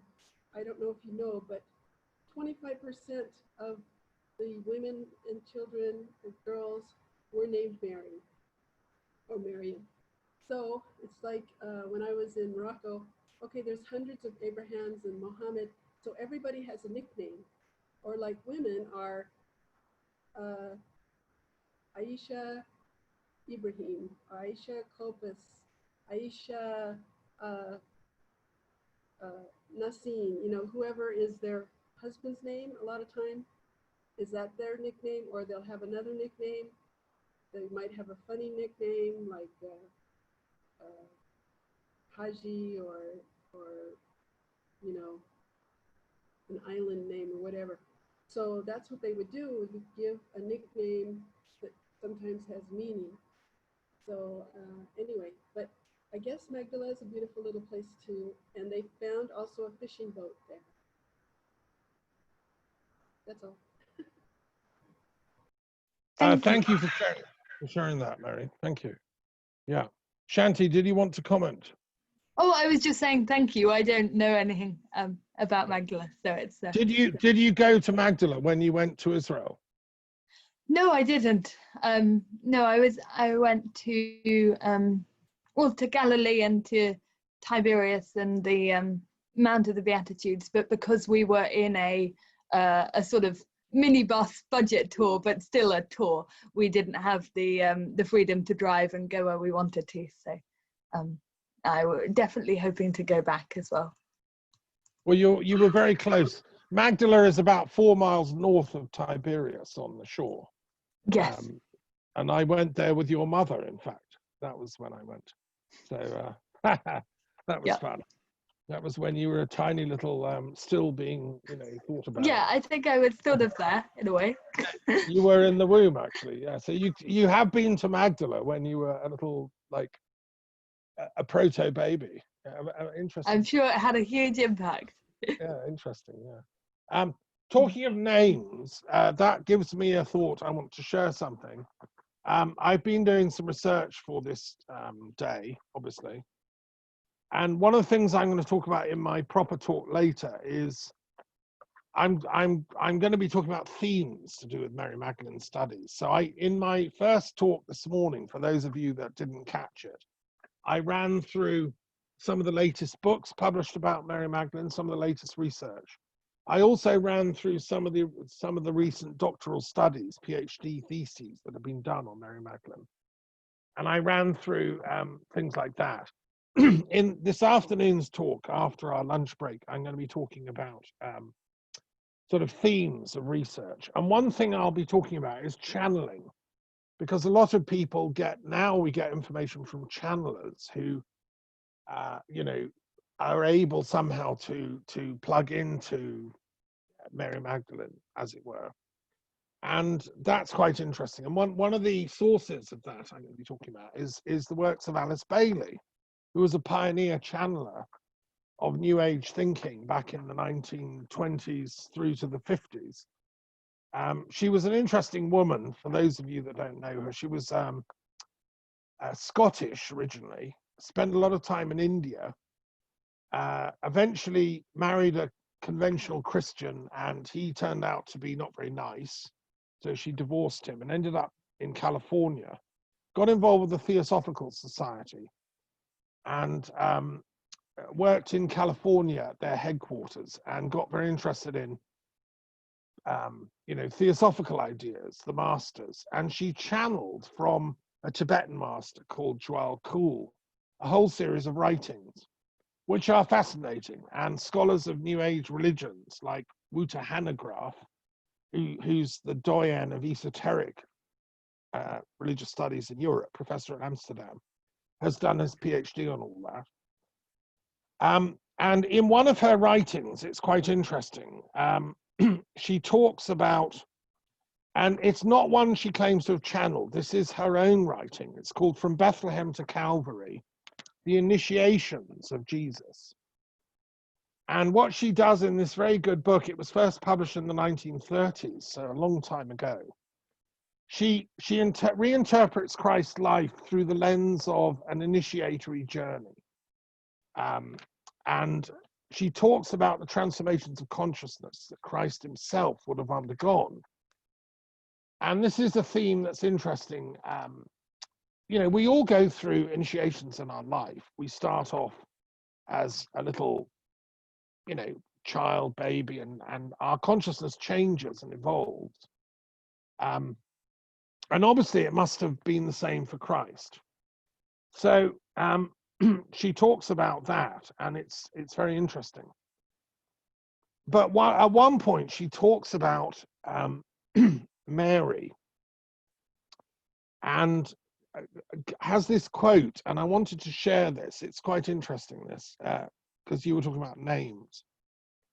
And this is more about Mary, the mother of Jesus, but I think the name is resonant. Isis was often represented standing on the crescent moon with 12 stars surrounding her head.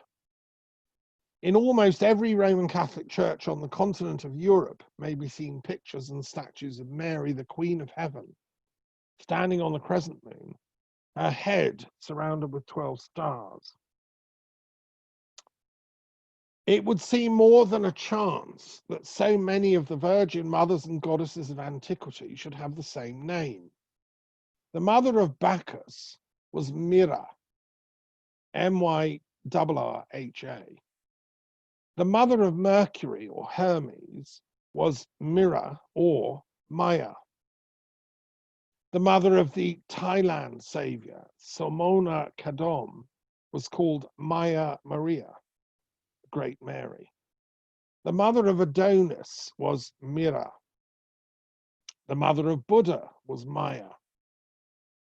Now, all these names, whether Myrrha, Maya, or Maria, are the same as Mary, the name of the mother of the Christian Savior.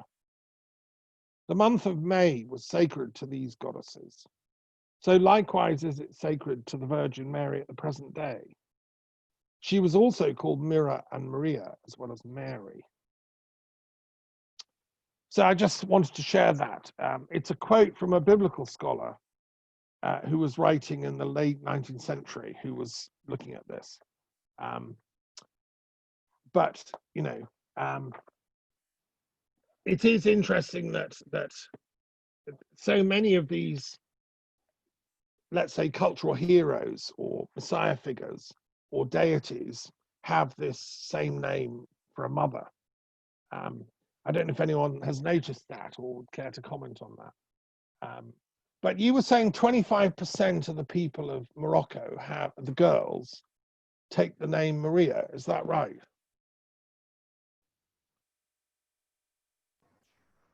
Yes, actually, in almost all, yes. No, that was what I found out, that in first century Judea, they can tell, you know, the Jewish institutes, and they showed a lot of the little tombs of the babies and the adults, and they show the name Mary, Miriam, different versions of it, that 25% of the girls and women had the name Mary.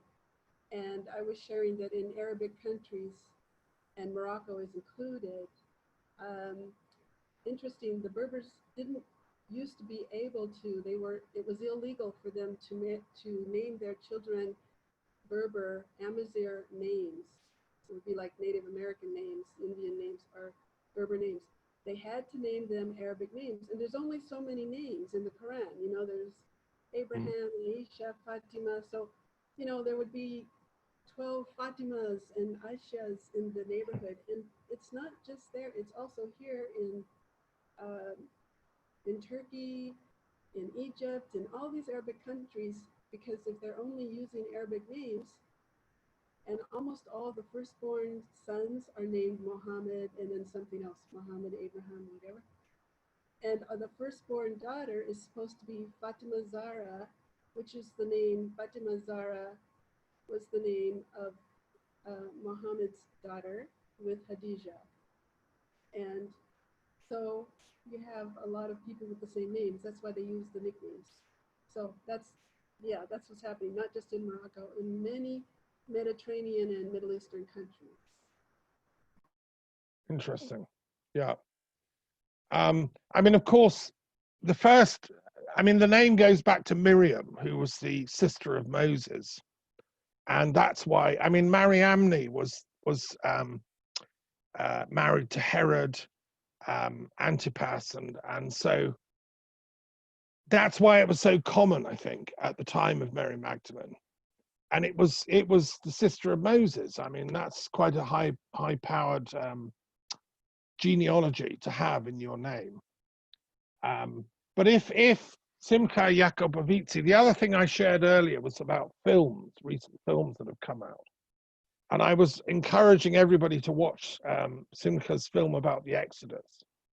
And if it's true, which I believe he's proved it really, and it's not him, it's the archaeologists who give evidence, that they predated Moses' Exodus, not at the time of Ramses II, which is 1250 BC. That's what biblical scholars still argue is the date. But it doesn't fit. There's no archaeological evidence for that.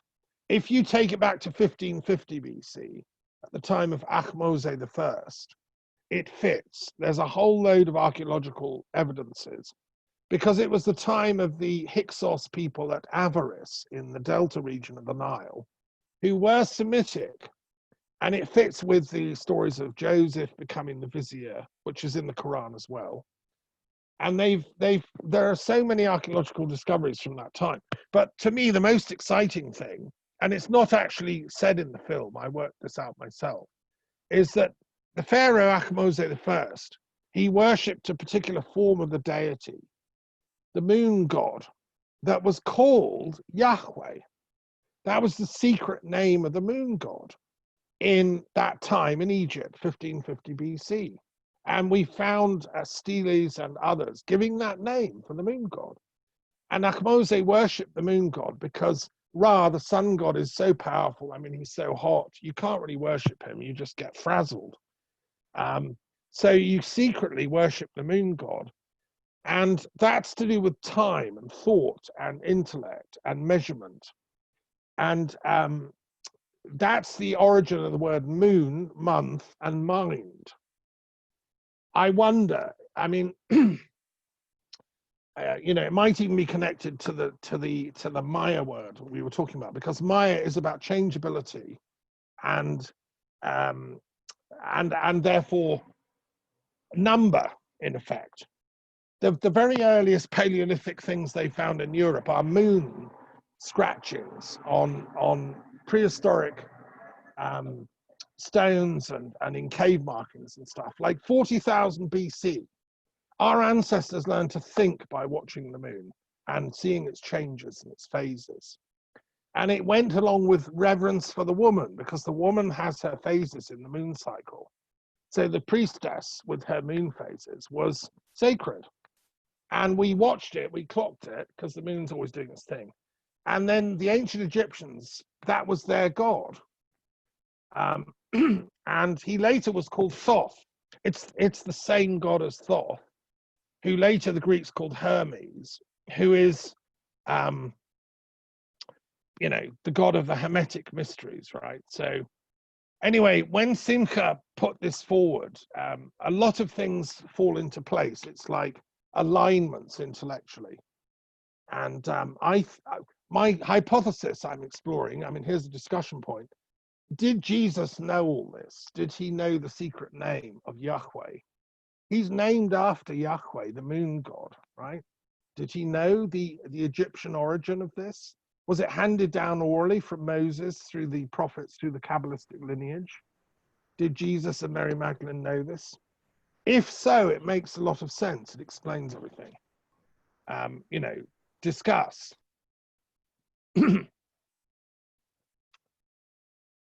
Yeah. I mean, you know, I think just see the Oh, yeah. yes. You know, it's so interesting. I've been studying a lot of Simca's work too. I have so much respect for him. Yeah. He's totally, because what I've been studying for 3 years and bringing together is folk tales and heresies and all that, but bringing together the details that look like true historical um, history, that Mary Magdalene really did exist, that Yeshua really did exist, that they were really together. And Simca is just has some amazing work, and some of it's going to be in my book of some things I've learned from him, but also I've learned from some other people that I believe that Mary Magdalene was a priestess and a goddess, and all the young princes and princesses, they would be schooled, you know, they would go to school, and she would learn all the arts. She learned healing arts and all of that. And I believe that both Yeshua and Mary Magdalene, I think they're distant cousins, second cousins, something, but they have background of Egyptian grandmother, great grandmother, whatever. They have some ties there, and it was interesting. There's a couple of scholars, I have to go back and find their names, but they said that she was called a sinner, and the word sinner came from sin, S-I-N, which was one of the Egyptian words for the moon, and Mount Sinai is named after the moon, Sin, and so she was a sinner, but that meant back then that she was a goddess.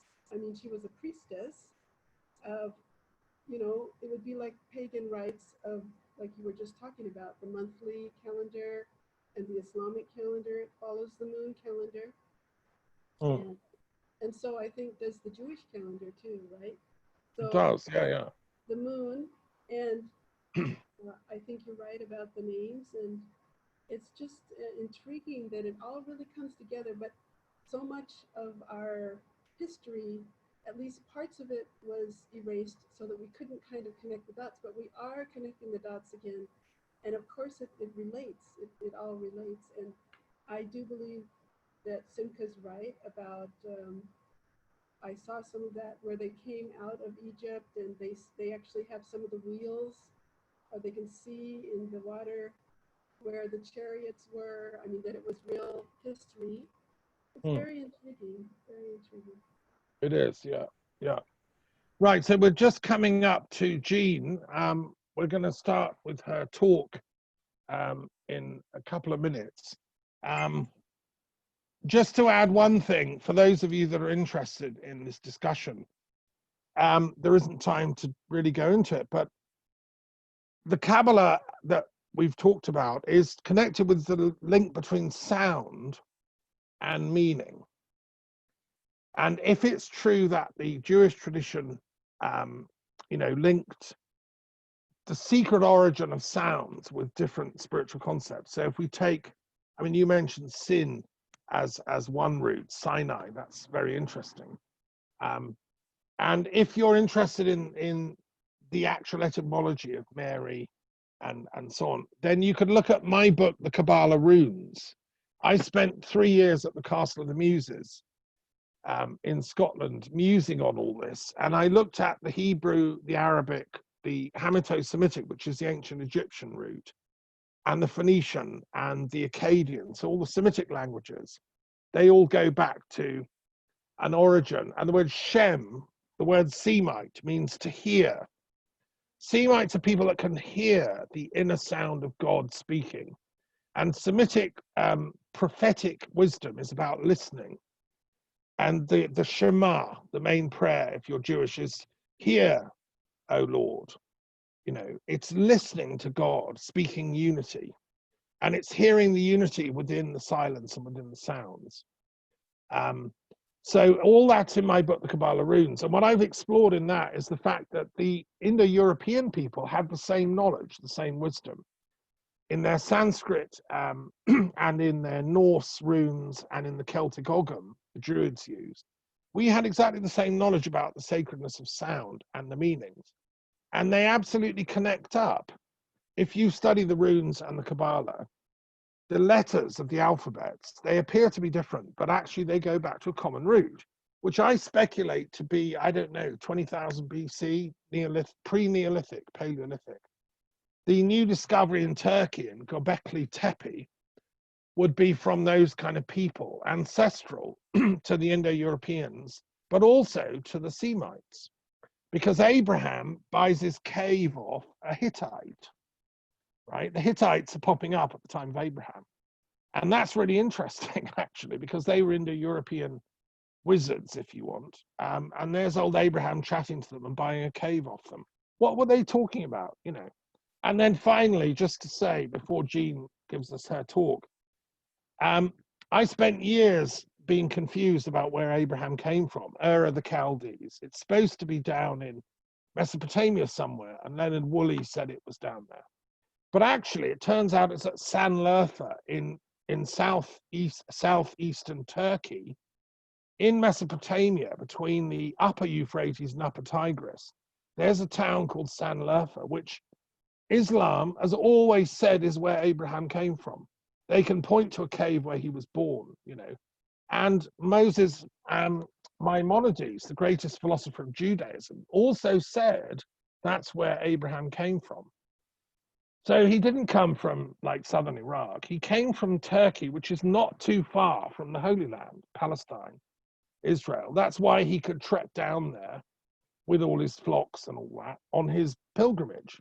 So the whole biblical studies scholarship needs to be rewritten around A, Moses and his timeline, B, the geography of Abraham.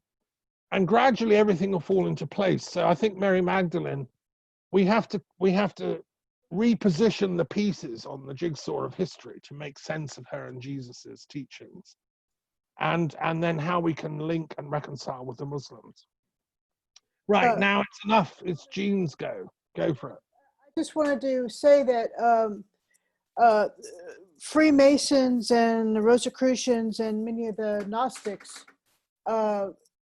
in their studies, they assumed that Jesus spent time in Egypt as an initiate, as did Mary Magdalene, that he spent many years undergoing studies and the initiation processes of Egypt. So it's been kind of a given in those communities. Thank you for that. I look forward to learning more. I was once invited to give a lecture at the Rosicrucians annual conference in an island somewhere in the Caribbean, a Dutch island with an unpronounceable name. So I do know some Rosicrucians.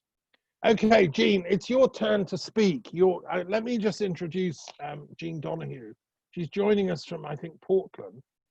I think she can put me right. She's primarily a filmmaker and an incredible filmmaker. She's president of a thing called the Media Working Group. And these people make incredible documentaries. They're like, I don't know, they're the truth speakers of our time, because a lot of us don't have time to read books. We watch documentaries. So go to Jean's website. She's got some amazing documentaries about people's voices that have been forgotten, the gay community of the Deep South. I mean, that's about as unpopular to be gay down in the really Deep South in America as you could possibly imagine. These guys are very brave. And I've seen some of your other work. There's sort of, some of them are art films, some are about the histories of artists and so on. And now suddenly you've got this idea to make a movie about Mary Magdalene and the Black Virgins of Europe. So tell us what you're doing, what's going to be in the movie, and how you got the idea. Thank you. Yeah,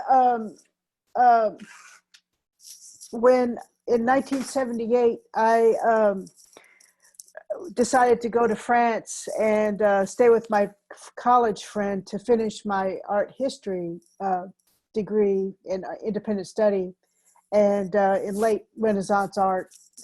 And his family invited me to go one weekend to the south of France to go to their house. And but we kept stopping at all these. Basically, was raised unchurched. I'm not Catholic. My father was raised by Jesuits, and my mother was raised by a very mild Protestant congregation in Horse Cave, Kentucky. But so they couldn't agree on how to educate us, so we were raised basically unchurched. And but on this trip in southern France, his mother kept getting out and going to these churches, and I didn't know what she was doing. And I asked my friend. He said, well, a lot of women in France do these pilgrimages every year, and they go to pray to the Virgin Mary. And I didn't know anything about it. And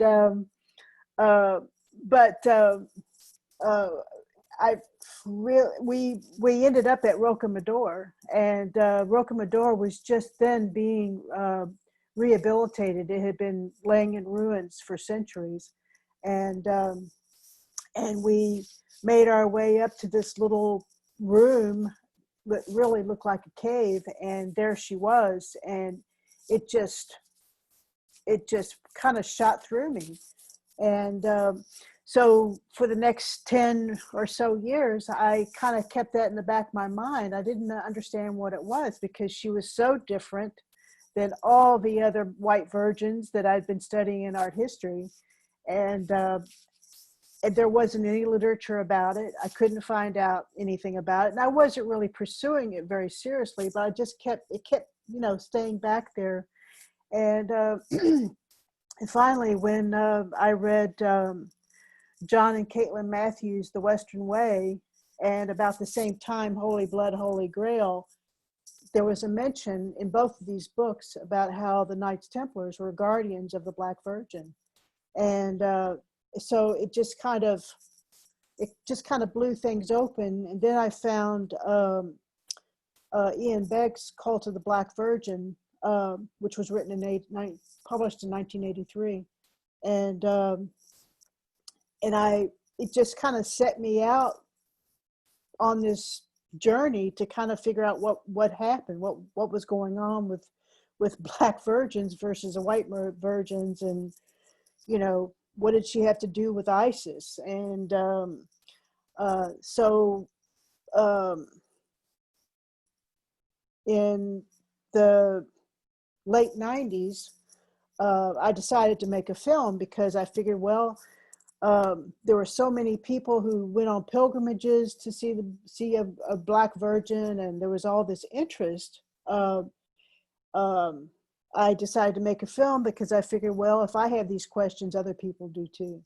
And so I started writing a grant one day, and I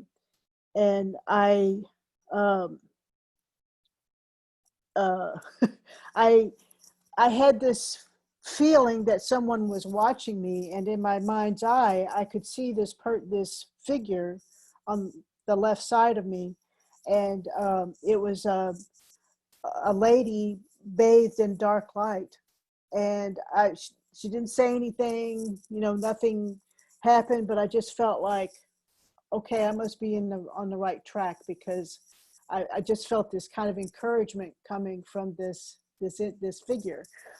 So ever since, I've been gathering interviews as I can, and traveling and doing research and talking to people like Ian Begg and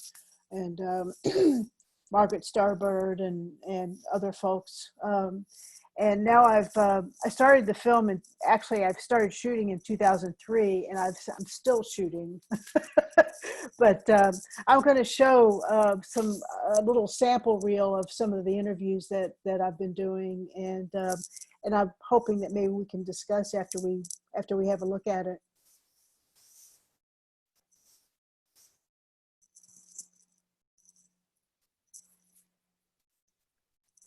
Thank you, Jean, for sharing that. That's a little snippet of what you'll be talking about. What I'd like to do is put you on hold now, Okay. and we'll come back to you at 12:30. Okay. We've just been joined by Anaiya Sophia, who's just been doing a mass for the Meri Magdalene Day, Okay. and she's only got a short window of time to be with us. So I want to give the floor to Anaiya, and just to introduce her before she speaks, she's originally British, but now lives down in the Pyrenees. So she's speaking from the heartland of these mysteries. And she's been studying the divine feminine for many years. She's the author of a number of books, including Sacred Relationships and The Rose Knight, Womb Wisdom, and also a book called Fierce Feminine Rising. She has an interesting take on Meri Magdalene, and I'm hoping she'll enlighten us, and add to this discussion. So Anaiya, welcome. Thank you very much. Hello, everybody. Very, very nice to be here. Right, so first of all, happy feast day to everybody. And I don't know if you can hear, but in the background, I have the Cathar hymn playing. Very nice. If I may, I know we didn't sort of allocate this, Thomas, but I'd love to just sort of pepper something into the atmosphere between us. I would like to honor Guillaume Bellebust. Guillaume Bellebust was a Cathar parfait, and he was my kind of parfait. He liked food, he liked a little bit of drinking, and he was very fond of ladies. So he struggled. He struggled with his parfaitdom whilst living. And when the crusade came, and way after Montsegur, way after, he ran up and over the Pyrenees and kind of went into hiding in Catalonia and tried to live sort of low-key life. He certainly wasn't going around telling everyone he was a parfait. And one day he got into trouble, and there was a little bit of a brawl in the local Catalonian bar. And this brawl was quite full on, and he accidentally killed his opponent. And that was the straw that broke the camel's back. He decided, right, that's it, I'm going back to France, and I'm going to hand myself in. I can't be doing with living this double life anymore.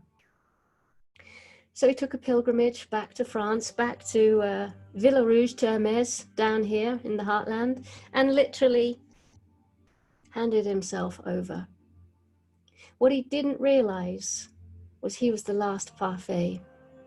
He was the last holy one. And they had been looking for him for a long time. He did not know. And this is where my little storytelling comes in, because I get a little bit of research, factual, and then I get a little bit of, that feels good. My feeling is that when he realized he was the last one, all the doors inside of him that may have been preventing that full resonance of the consolamentum to take root and soak into his being suddenly flew open. It was a, I'm the last one. And every nuance, every cell, every organ was like, I am the last parfait. And I am here, I'm awake, and I'm ready to serve this last and final day. Because what we do know is when he was standing at the pyre to be burnt at the stake, just as the oil's going on and the big torch is coming his way, we're told that he looked up to the sky and a great big smile came on his face. And then he turned down to give transmission to everyone who was around, spectators, Inquisition, locals. And he literally said, in 700 years, when the laurel turns green again, we shall return. Do with my body what you will, because this inside of me cannot be extinguished. So I'd like to just put that out there, because that anniversary, as many of you will know, is next year. 1321, that happened. 2021, it comes to pass. So I've been invited on by Thomas to speak about Our Lady, Mary Magdalene, and her connection with the fierce feminine, which is a little bit, because I didn't actually imagine those two going together, but I guess it must go together because these two topics sit quite comfortably inside of me. First of all, the fierce feminine is not an angry bitch.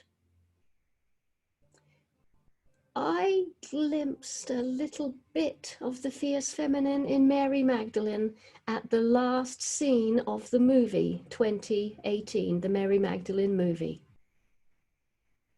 where she's in probably the place of the Last Supper with Peter and all the other disciples. And she said, I've seen him. I've seen him more than once, actually. But of course, the majority of them are not believing her. And she already knows that Peter isn't quite trusting of her nature. And so she shows a little bit of a fierce feminine there, where there's just no compromise, no apology. And she just walks off saying, you cannot and will not silence me.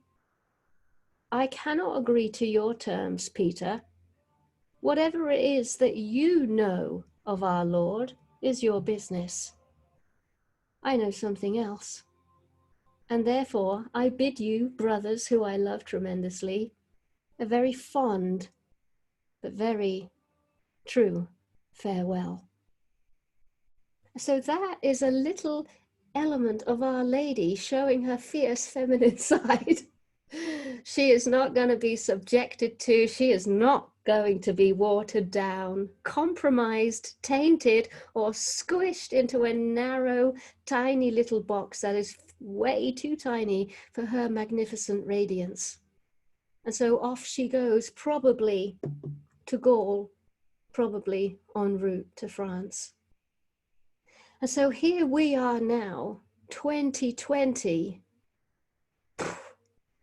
a very similar time, not only to what Yeshua and Mary faced in the Holy Land, but also very, very similar to the Cathars and the Crusade.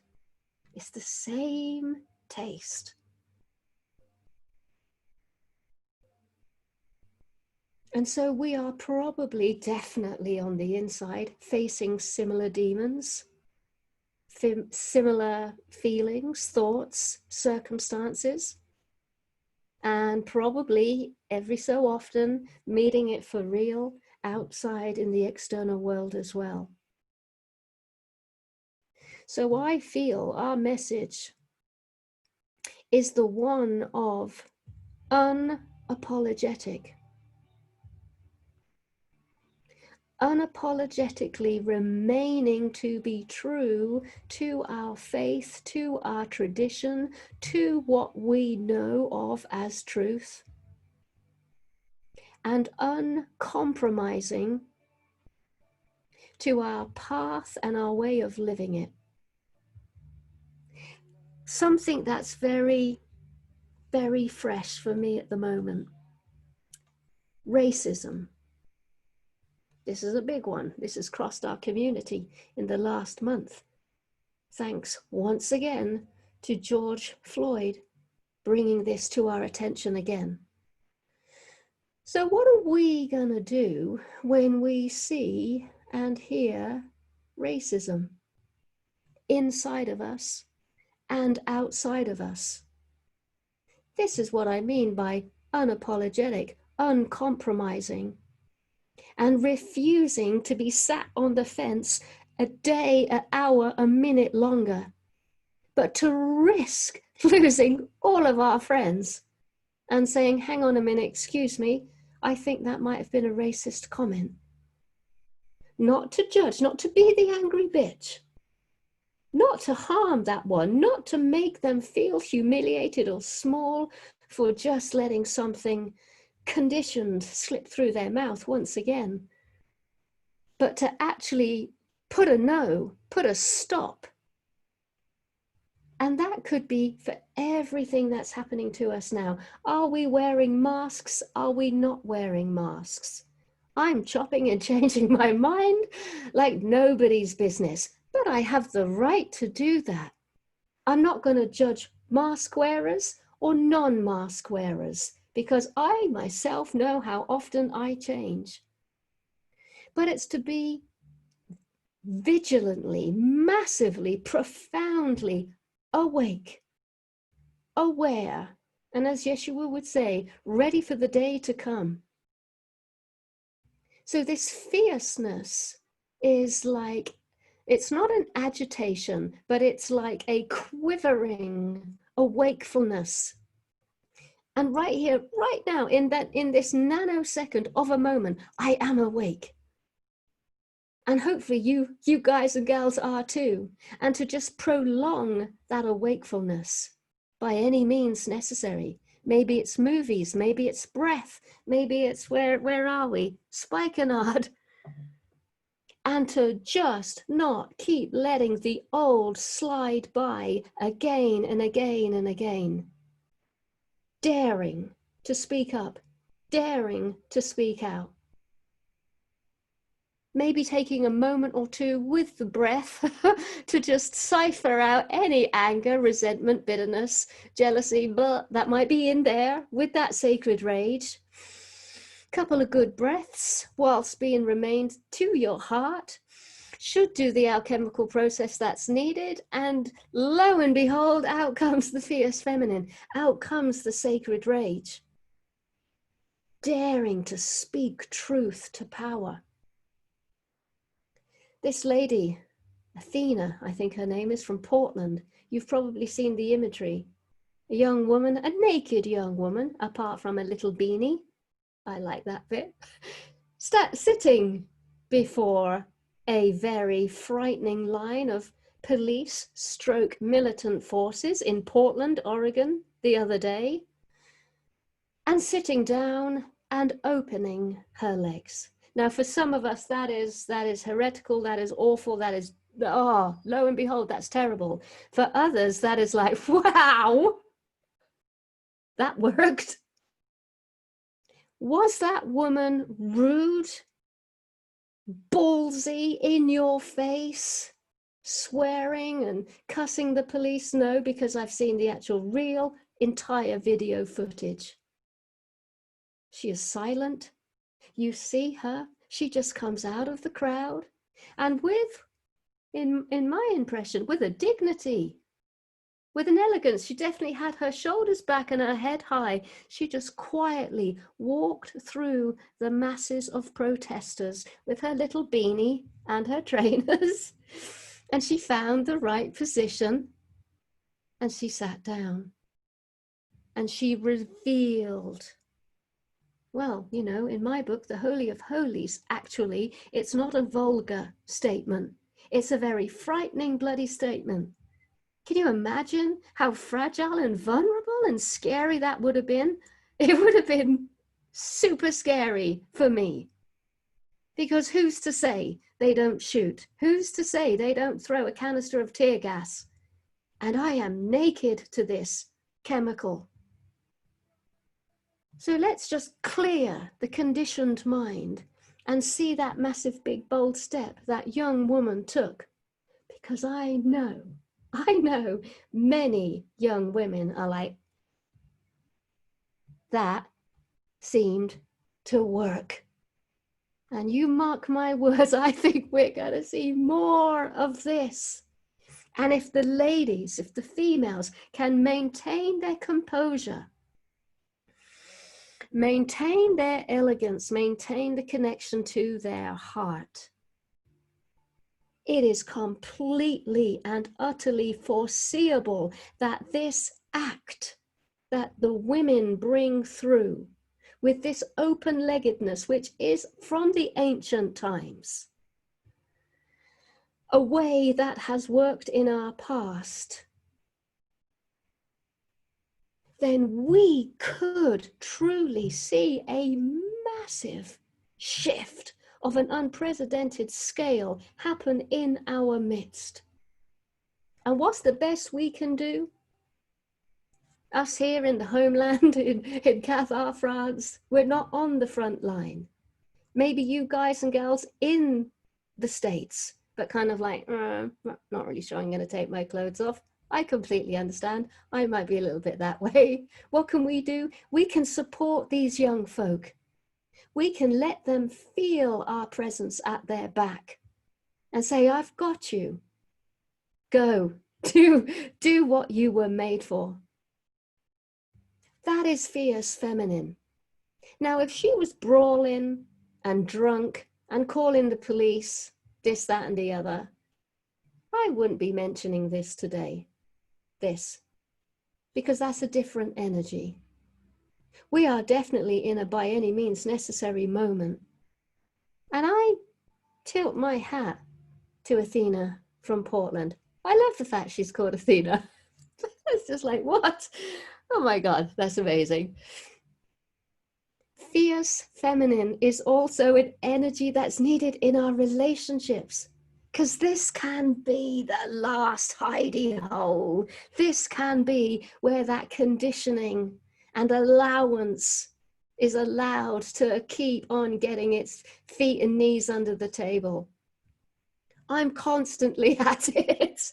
I'm constantly at it. Pete has been a little bit like, ooh, on the receiving end of this, but bless his heart, he's starting to realize, ooh, I can access this too. Yes, you can, my beloved husband. When you think I'm talking shit and trying to get one over on you and manipulate you and sidestep you, call my attention to it in the name of the fierce feminine, because this is the moment. We cannot afford to let these little things creep around in our politics, in our schools, in our medical system, in our relationships, in our own thoughts. This thing is in our own thoughts as well. So we have to be a fierce feminine in our own thinking structure. I can't tell you the number of times I've been walking around on the Cathar's paths, note, and I might be going through a huge ordeal in my private life, huge, and I'm using the walking to alchemize it. And I realize, oh my God, I haven't noticed anything. I'm just rehearsing what I'm gonna say. I'm gonna. And I realize, oh my God, Archon alert. There's an Archon in my head. And I actually do. I actually stop. I put my hands up and I say, stop. I see you and I hear you. And you are not welcome in my mind. So jolly well leave, and I say jolly well leave, and I do use my finger and point. Jolly well leave this mind of mine, for you are not welcome here. My thoughts are my own, now be gone. And I say that in the middle, out loud, of the forest. And it works. And in my mind, I see black spiders, and they're like, huh! And then they crawl back to the corner. I know they're not gone forever. It's just a matter of time before they show up again. But I'm armed and I'm ready with some fierce feminine. I'm not saying, get out, you little flipping Archon filled with 7 deadly sins, be gone and go back to your demiurge, wherever you came from, you know, blah, blah, judgment, judgment, judgment. I don't even judge the Archons. I just say, wait, you guys, enough. You get out of this mind of mine. This little bit of consciousness, this is mine. And I am on the Sacred Heart path. Yes, I'm rehearsing something that I hope to play out later this afternoon, but I do not need your input. Thank you. I'm doing absolutely fine by myself. A little bit of peppering of joy, but definitely some solar plexus, fierce feminine. How long have I been chatting for, Thomas? Let me get my glasses on. Oh, I'm coming up to past. So that's my two penneth. That's what I would bring today. The fierce feminine is not an angry bitch or an angry bastard. It is a deeply emotional part of us that has finally got through the layers of politeness and nicety and being civilized. And perhaps when we're in the woman's body, it's a little bit more heavier because we're women and we're meant to be really pleasing and agreeable. So the fierce feminine is a part of us that finally has broken through to the surface of our being and says, hey, enough. Not on my watch. And it can be words and it can be actions, like our little Athena. And it can be a Guillaume Bellabust moment. He's being burnt at the stake. He realizes he's the last Cathar, and suddenly, et voila, fully awake, fully aware, and ready to serve the day. How's that, Thomas? Brilliant. Is that your phone going? It flipping well is, but I'm going to ignore it. Okay. Well, thank you so much, Anaiya. I love your talk, and you've brought, you've reminded us some of the Cathar energy. Yeah. I mean, I'm sure that some of the ladies here have questions for you, and I certainly do. But so anyone who has a question for Anaiya, you can stay with us another 10 minutes. Oh, totally, absolutely. Okay. Anyone else want to ask a question? Go for it. Okay, Jean, it's your turn. It's not really a question. It's just a thought that how you're describing the fierce feminine is how the Black Virgin. That's the nature of the Black Virgin, and she's not all sweet and savory. You know, she could be a fierce, anti-authoritarian. You know, owns her sexuality, promiscuous. You know, she's her own self. So I felt like you were describing the Black Virgin. Absolutely, Jean. Absolutely. Yes, Yeah. indeed. Yeah.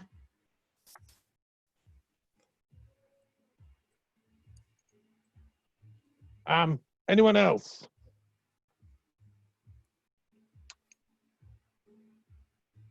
So I've got a question for you, Anaiya, if nobody else wants to jump in. Yeah. It's a slightly naughty question, but it's been on my mind. Oh, I love naughty. Okay. So is there a pathological fierce feminine, right? Oh. Because I mean, in British history, we're taught the fierce feminine is really important. Boadicea, Queen Elizabeth I, Queen Victoria, Margaret Thatcher, you know, Theresa May. We have this fierce feminine in our national psyche, right? Yes. But she's usually a warrior queen, and we kind of accept that. So I think that the warrior element of the fierce feminine needs to be put to bed now. Yes. We don't need any more battleships, you know, rule Britannia and all that stuff. And living in Europe during this whole Brexit nightmare, I've been very conscious of how the British psyche is misusing this fierce feminine to justify imperialism and colonialism. And even slavery was justified by the British Empire because they had a fake fierce feminine, you know, rule Britannia. There's actually a verse in that national anthem, and also in the American one, Star Spangled Banner. There's a verse pro-slavery, you know. So I think racism was embedded. It can be misused. The fierce feminine can be used to, and just to open that up, I'm reading a biography of Stalin. A lot of the women in the Bolshevik court around Stalin were extremely fierce. They were very angry women who thought that the terror was justified, you know, and for them, Bolshevism was the fierce feminine rising. So my question is, and, you know, how do we make sure we get the right fierce feminine? and not the wrong one. Do you know what I mean? Yes, I feel, well, the women you described, to me, that is masculine. Anything that any one of us that reaches for war, for battleships, for ruling, for dominance, for control, this is once again that masculine element in us, sort of sneaking in through the female apparition. So we don't really know. It's rare to know what this fierce feminine energy is. There are hallmarks. It doesn't judge. It doesn't point the finger vindictively at one person or people. It is like a widespread no, not in my name. This is not happening. This lady, Athena from Portland, I think she did it brilliantly. If you get to see the whole, from start to finish of this young woman stepping out, it's like, you can't compute. And that's what I mean. It's so fresh and new to us now. When you hear it, you know that you've heard it, because there's no more question, there's no more argument. The argument just falls quiet, and you don't feel humiliated. If you've been on the other end of it, it's not a humiliation. You haven't fallen silent because you're like, oh my God, they just got the last word. No, you just kind of go, oh, truth has been spoken. I cannot, nor do I want to, argue anymore, actually. It is a divine force. Like Jean was saying, it is the intervention of the Black Madonna. A divine presence is in the room. And anything other than that is not it. So Margaret Thatcher, Boudicca, love her, but sadly, no. Who's the other one you mentioned? Theresa May. Oh, bless her heart, she tried. But yeah, anything that sets nation against nation, people against people, and points out someone as being in the wrong is not operating, it's not serving this divine presence. It's a divine presence. And us men and women, we got to do some deep excavation. Where the heck is my authentic voice? I want to do a move like the Black Madonna. We can, but it will mean that we lose all control of our character and personality. We hand ourselves over to the spontaneity, the cathartic moment that only the Black Madonna could bring through. We can't have it planned. And we're not that good yet at losing control. But this year, 2020, is doing a really good job at helping us out with that one.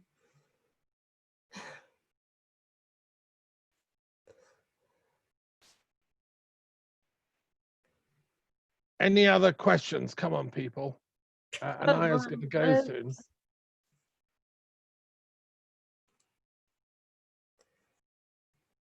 Susie, do you know each other? You Yes. Okay.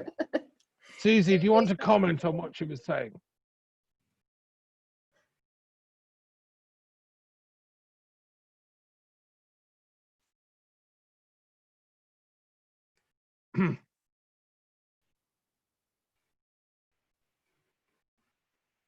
No. Nobody's going to be speaking. Okay. Well, if nobody else wants to, I've got one other question following on from my last question, right, which I was going to raise. And it's just a thought. It's a difficult thought, so forgive me. Because we are living in a dark time. I mean, as well as all the light, right, there's also COVID-19, there's threats of war between China and America, there's the bombast of the fake feminine rising. So Trump always has his pretty girls doing the president speak interviews. You know, they're misusing the feminine archetype to kind of bolster their racist and imperialist agenda. And it's going on all everywhere. So I'm going to be talking later today about comparative diabology, because I'm very interested in so I was talking about whether there is there's an antichrist figure that balances Christ,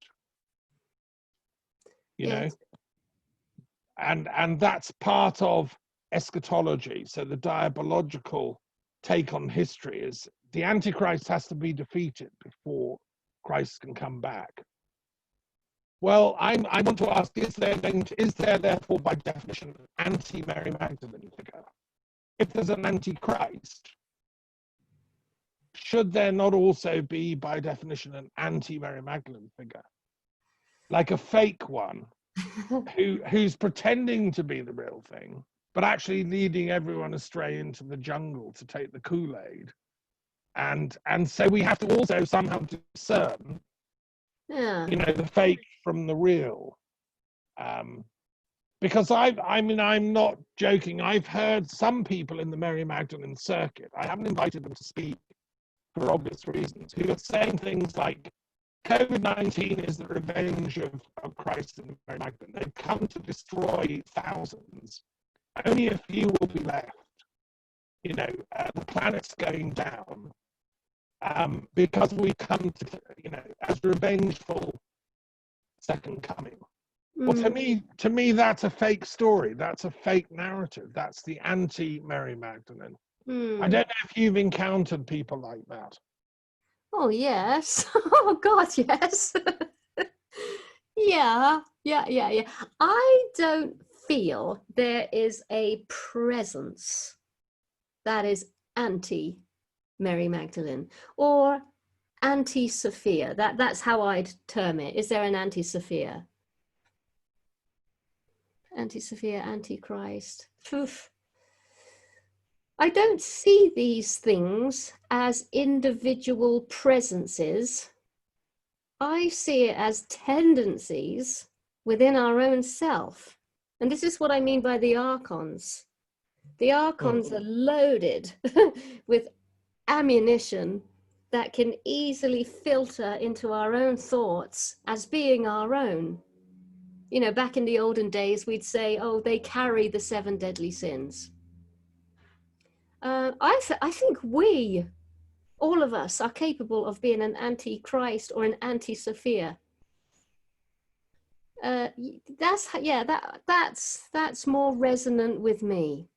We all have the tendency, or maybe not even there could be some of us who don't even have the tendency, but setting up a certain circumstance over a prolonged period of time, even that most holy one could oh God, I'm reaching for it. No, bring my hand back.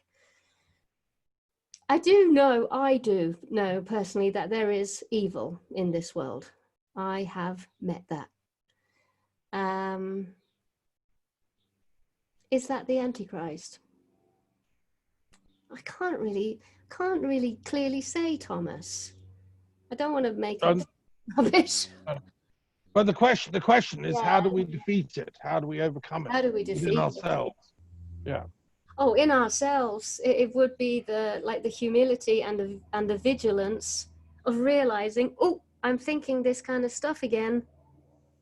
I'm feeling, I'm imagining, I'm visioning, oh, I'm off, I'm going to the dark side now. Need to pull myself back with some prayer, with, some breath, some Holy Spirit. That's how we defeat it in ourselves. Overcome it. That's a good word. Overcome it. How it's going to be defeated in the big players of this world, like the 1%. I believe that the 1% exists. I believe they carry a very, very wicked and evil agenda and intention. Maybe I leave with this, because this is how it makes sense in my heart. This is kind of like a Gnostic theory. That there are 3 bloodlines on this planet, going back to the 3 qualities of offspring that Eve gave birth to. One is born of the light, sorry, one is born, not born, one is conceived in the light and born of the light. When I first said that, when I first read that, I was like, oh, that's me. And then the second category comes along. One is conceived searching for the light, thirsting, hungering for, truly aspiring. And there's another one who is born disinterested in the light completely. And there's no point dangling carrots or doing anything. It is just not interested.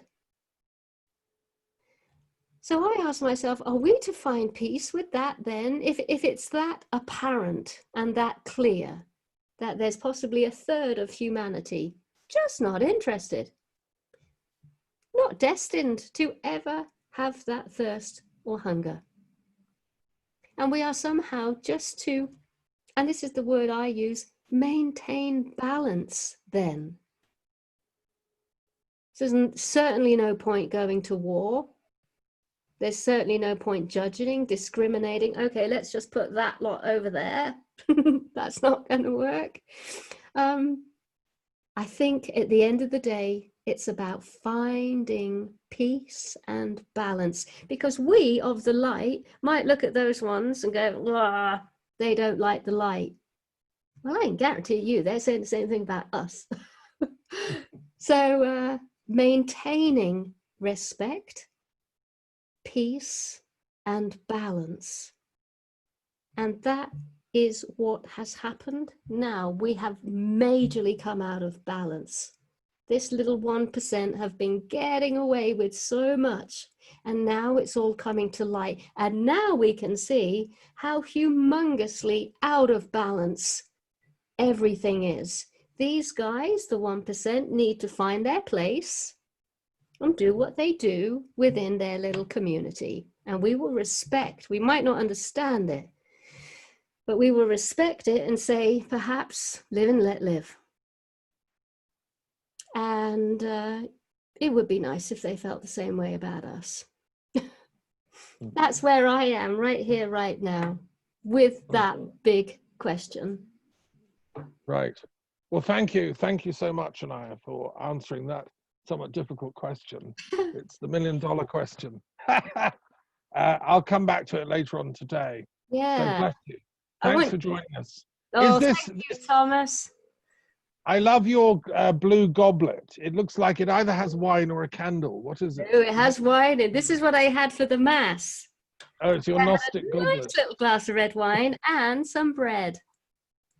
Oh, bless. Yeah, Okay. yeah. So it's Good. all still handy.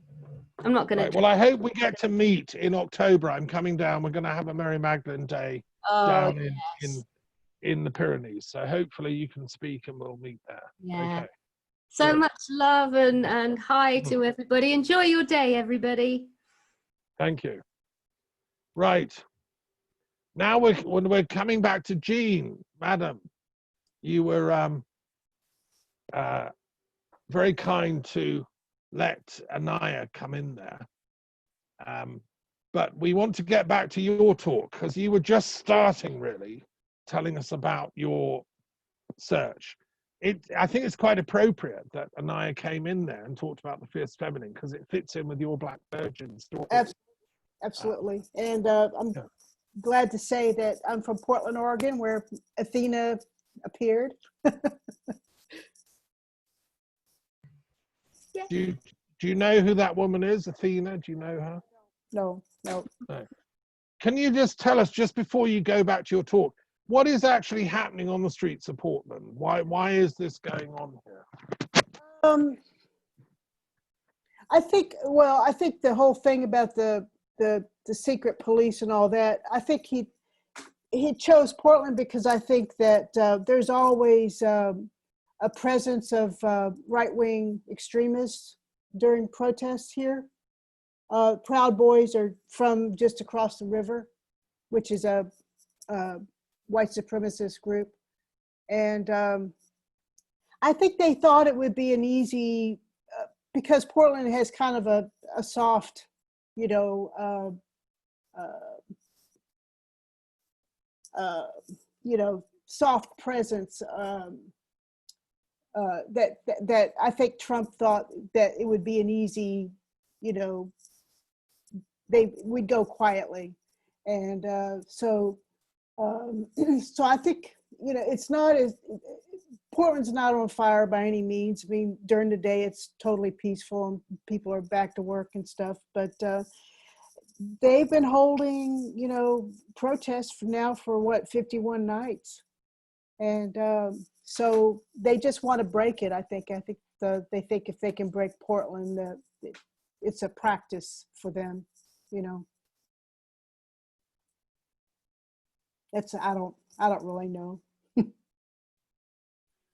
Right, thank you for sharing that. So look, tell us more about your research on the Black Virgin, and you've been working on this film for what, 10 years or something?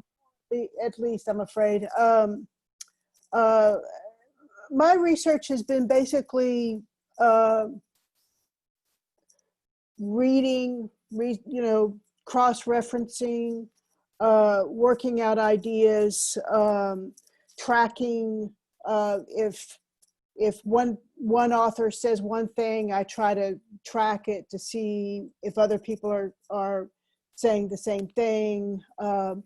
I travel as much as I can to get on the ground and experience it for myself and to see things for myself.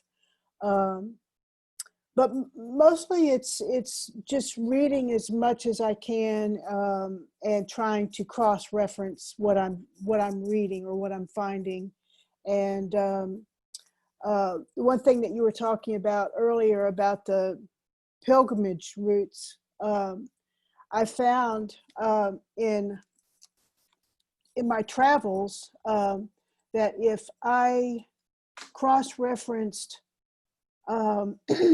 the road maps that have the pilgrimage routes marked on them. In France, there are some maps that have the roads and also the walking pilgrimage routes. And if I cross-reference that with Ian Begg's Gazetteer, I don't know if you're familiar with the work that he did in documenting the sites of Black Virgins throughout France and Spain, Portugal, Germany. He tells you how to get to each one. And I started cross-referencing the pilgrimage routes with where he said Black Virgin sites were. And then I took my tour book and also cross-referenced where towns that are dedicated to Isis or Cybele or some of the other goddesses that I could actually trace local history and local lore with Mary Magdalene. So that was something that I found kind of on my own in actually doing the traveling and working the maps and working the places that are dedicated, hot springs, caves, whatever towns that are dedicated to Isis. So anyway, I've in my film, I just try to get to the people who I feel like have a kind of a research trajectory that fits what I believe is true. So as most documentary makers, we're not objective. We've always got a point of view. So so that's how I've been approaching my work. I'd love to show you all this longish sample. It's about 20 minutes, but it kind of gives you a breadth of what I'm doing. It's not the documentary. It's just basically clips in I feel like a logical sequence. And then maybe we could talk about it afterwards. Would that be okay? That's a good idea. Yes. Yes. Okay. If you get it going, and then I think you have to share the screen. Yes. Okay. Let me make sure I can. Yeah. Okay. I'm going to go ahead and share screen and then switch my screens. Yeah. Okay, so here we go.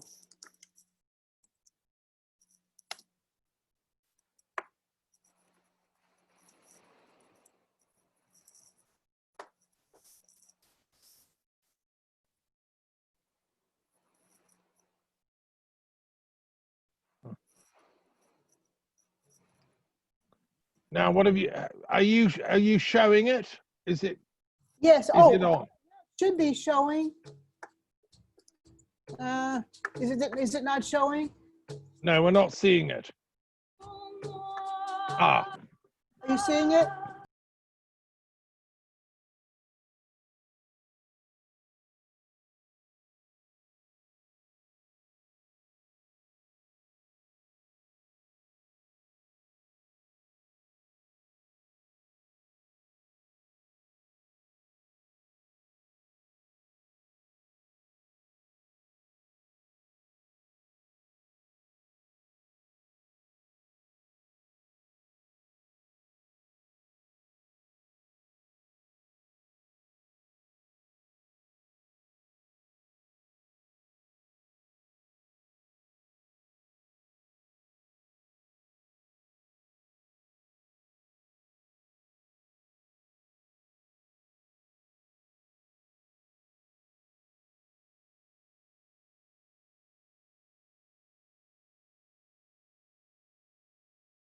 Mary Magdalene is the bride of Jesus. We have this ancient poetry called the Song of Songs that's in the Hebrew Bible. It's beautiful erotic poetry about the bride and the bridegroom, the beloveds. And in that poem, in the very first few lines, the bride says, I am black, but beautiful. I am swarthy from my labor in my brother's vineyards. My own I have not kept. She's reflecting the image of Sophia, who is now denigrated and neglected because they've gone off with the masculine, right? And so the feminine is being stripped of its role and its power and its, I can't even talk about it. It's just disturbing. The bridegroom is seeking her. He's trying to find her. And she says, I am swarthy from my labor in my brother's vineyards. My own I have not kept. And he calls her his sister bride, as if she were somebody special. We know that this poem actually comes, it's a redaction of ancient liturgical poetry in honor of Isis and Osiris. So she was the sister bride. The bride of Osiris was called sister bride. What's interesting to me is that Paul's letters say that the apostles are traveling with their sister brides. And when you see it in translation, it says Christian sisters, but that's not what the Greek says. The Greek says they're traveling with their sister wives. And that's straight out of the Song of Songs, which leads me to believe that the model for Christianity was actually the sacred union of bride and bridegroom. And that would have been Christ and Mary. And so if she's the dark bride, then when you see a black virgin, she's the one that represents Isis. Now, the Mother Mary, they always say, oh, the Virgin, it's the Virgin Mary, not Mary Magdalene, it's the Virgin Mary. But that's because orthodoxy was put on top of all of these legends and stories from that period.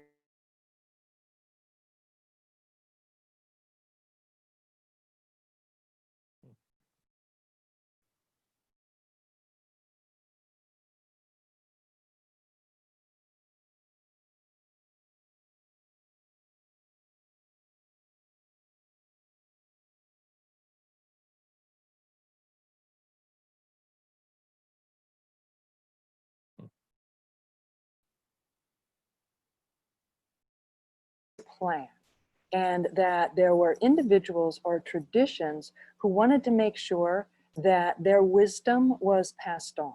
So whether it was through the Templars or if it was through the Pythagoreans, that there were humanists, there were individuals and groups of individuals, traditions, who wanted to pass on their wisdom for the benefit of all humanity. And this isn't any kind of conspiracy or, you know, it was all for the positive. It was to help others. It was to help others with the evolution of consciousness. And in many traditions, it's believed that we all advance together, that it's not just I achieve enlightenment and I leave everyone else behind. In many traditions around the world, it's believed that you help lift up everyone for the good of the whole. Alors le druide était intéressé par les vierges noires parce que lui-même, il avait fabriqué une vierge noire qu'il avait dans son lieu de résidence et donc il m'avait incité à travailler un petit peu sur ce thème-là. Ce qui m'a quand même mis sur une piste, c'est que si le druide s'intéressait aux vierges noires, c'est que peut-être qu'il y avait un lien, une articulation entre la tradition chrétienne et la tradition druidique des vierges noires. Well, the story of Mary Magdalene was never really told. They had the legends that three Marys had come to the shores of France, and that was reflective of an old Gnostic gospel, the Gospel of Philip, that said that three Marys had walked with Jesus, his mother, his sister, and his consort, which is nothing but a wife, you know, a consort, walked with him, and they were each a Mary. His mother, his sister, and his wife were each a Mary. Well, so we had that in print, but nobody knew it because it was hidden away for so many centuries. Since 1850, we've had professors in universities who are also out to do whatever they can to discredit Gnosticism. One way is to do funny translations. I mean, one Gnostic text talks of metropator, which clearly means mother, father, but it also can mean maternal grandfather. And that's how the academics tend to translate it, which makes Gnosticism look a bit silly. That God is the maternal grandfather, instead of being androgynous. And androgyny is a very key part, I think, of the whole Gnostic tradition. And some of the Black Virgins do look quite masculine. Brahmadur, she's a warrior. The relationship between the divine feminine and the Black Virgin is that the Black Virgin is one of many manifestations of the divine feminine and of her worship. In other cultures and other times, she was known as Isis in ancient Egypt, or Cybele to the Phrygians, or as Demeter to the ancient Greeks. Found in about 325 of the Common Era AD, when the Pope and the Emperor, Constantine, got together to organize religion and Christianity, and creeds were formulated which excluded, unless you kept your fingers crossed, knowledge of the feminine principle. And all the Gospels, like the Gospel of Mary and the Gospel of Philip, that had told the story of Mary Magdalene and of divine wisdom as feminine, got written out of the script. And we were left with 4 Gospels and very few hints that there might have been once more to it than that. And so something called Caesaropapism, the Pope and the Emperor got together, and they had a very strongly structured organization. Like if the Gnostics had been organizing things, it would have been a real mess. But the trouble is that the feminine got ruled out of the religion, except for the statutory woman on the board, the well-behaved white Virgin Mary. And references to Mary Magdalene were suspect, although curiously in France there was a tremendous growth of shrines to the Magdalene, called the Madeleine, from the 5th century onwards, because it's very fascinating that perhaps Mary Magdalene and Jesus had children and that their bloodline and descendants are still with us. But to me, what is much more important is that an influence from Alexandria, from the home of experimental and experiential knowledge, arrived in France in about the 5th century, at the beginning of it, and also in Britain. And so it didn't get completely lost. Ben, un berger. Autrefois, là, c'était la campagne. Le village était plus loin, là-bas, à 500 mètres, parce qu'il y avait un puits là-bas. Il y avait de l'eau, alors les gens s'étaient mis là-bas. Et dans un champ même, on a trouvé des ruines, des jarres avec de la monnaie romaine. Alors, du temps de Romain, ça devait être là-bas. Et ensuite, ce berger, il était là dans la campagne, il y avait un olivier. Et dans cet olivier, il a trouvé cette vierge. Alors, il l'a prise chez lui, donc là-bas au village. Mais la vierge est revenue là. Alors, ils ont compris qu'ils voulaient une chapelle là. Alors, on a fait la chapelle. Au début, vous voyez, elle était petite. Et puis, comme il y avait pas mal de monde, on l'a agrandie. D'ailleurs, toute cette partie, c'est en l'os. Vous savez, de l'ardoise, quoi, ici. Il n'y a jamais de gouttière. Tandis que l'autre partie qui a été agrandie, c'est en tuile, il y a souvent des gouttières. Alors, la Vierge, elle vient de là.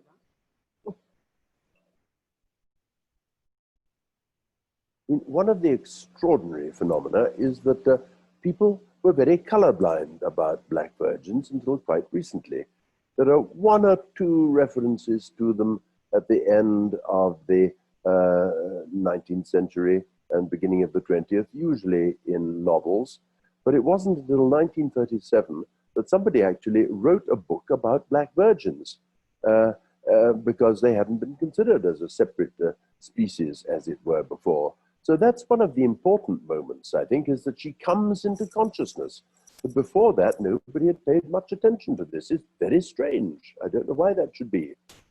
And, I mean, she comes from the sources I've suggested. She comes from Egypt very much and from the Middle East in the saddlebags of the Templars and other crusaders who returned.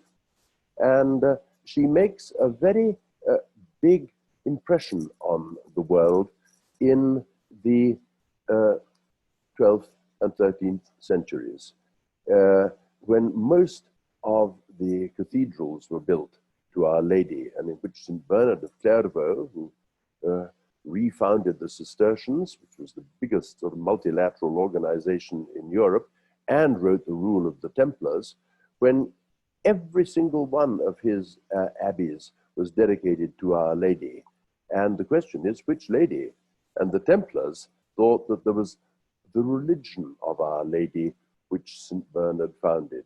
And I think that he, who received 3 drops of milk from the breast of the Black Virgin of Châtillon, and who had conversations with Black Virgins, one of them in Belgium, he said, Ave Maria, and Hail Mary, and she said, Salve Bernarde, get on with your writing. And so he had a very close contact with Black Virgins and a very great interest in Jerusalem and in the development of the pilgrimage to Santiago de Compostela, which is actually studied with Cistercian, Benedictine monasteries where you could spend the night, Templar commanderies to defend them, and Black Virgins. Eh bien, oui, maman avait une sœur qui s'est mariée au bout de 9 mois, enfin quelques mois, elle a été enceinte. Et malheureusement, ça se passait mal, le docteur a dit qu'il faut l'emporter à la maternité à Montpellier. Et c'était au moment de Pâques, c'était le samedi saint. Alors, à la maternité, il n'y avait pas l'interne qu'il fallait, il n'y avait pas le professeur. Oh, on a dit, ça peut attendre à demain. Puis le lendemain, sa sœur donc est morte et l'enfant aussi. Et alors, depuis, maman avait une peur des accouchements. Alors, quand j'étais enceinte, elle a dit, il ne faudrait pas que ce soit dans la famille qui t'arrive pareil. Je ne sais pas comment elle s'est renseignée, Notre-Dame de la Dorade à Toulouse. Alors, elle a écrit, on a envoyé une ceinture, il fallait dire une prière, je crois. Enfin, moi, ça s'est toujours bien passé. So the story is that Mary Magdalene and her brother and sister and others in the boat left Jerusalem, probably because of the persecutions of Saul, later Paul. You know, it's interesting that Luke never mentions Mary Magdalene in the book of Acts, and he's all about Paul. He's a disciple of Paul. Paul never mentions Mary Magdalene in any of his letters either. She's just not there for them. She got in a boat apparently, and her story shows up then on the shores of France at a little place called St. Mary's by the Sea that used to be sacred to the goddess Ra. And its ancient name was Ratis, I think. And those stories then survive with the legend that 3 Marys came to the shores of France, along with Martha and Saint Joseph of Arimathea and Lazarus. So these stories then thrive in that southern coastal region of France and Provence. And they say that Joseph of Arimathea was the custodian of the Grail, and that Mary Magdalene brought the Holy Grail to France. So then at some point you have to say, well, what is the Holy Grail? And of course, scholars have always said, oh, well, it's the vessel that once contained the blood of Christ. He used it at the Eucharist, and he said, this is my body, this is my blood, and he was pouring wine into this vessel. Well, that if you divide the word Saint Graal, the ancient French, the old French word Saint Graal, which is 8 letters, if you divide it after the N, you get San and Graal. But what's a Graal? No one really knows for sure. So they just have this story about the vessel. If you divide that same word after the G, you have Sang Real, which means royal blood. And so then you have a legend that says that Mary Magdalene brought the royal blood to France. You do not carry the royal blood in a jar with a lid. The royal blood is carried in the veins of a child. And so we have this story that Mary Magdalene brought a child to France. Well, how can that be? In the legend, there is a little girl on the boat. And I remembered when I read Holy Blood, Holy Grail, I realized that this little story of the little girl on the boat had to be relevant because Madame had told me her name was Sarah. And when I looked up Sarah, it means princess in Hebrew. So when you put the story together, you have a little girl on the boat who, like Cinderella, is supposed to be the servant of her relatives, but in fact, she is the princess from the faraway land. And she's celebrated every year still in the city of Saint-Marie-de-la-Mer.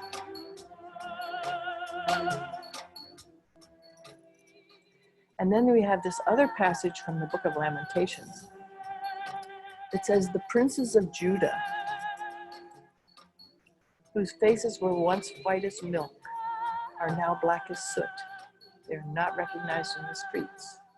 They have been sent away in exile. They're refugees in a foreign land. No one has any idea who they are. They're in total obscurity.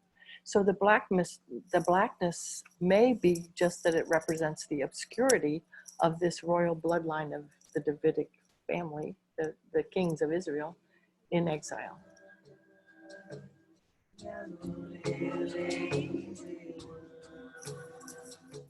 There was still at that time a Church of Peter and a Church of Mary. Well, the Church of Peter won and the Church of Mary went underground, and that's why she's black.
Right.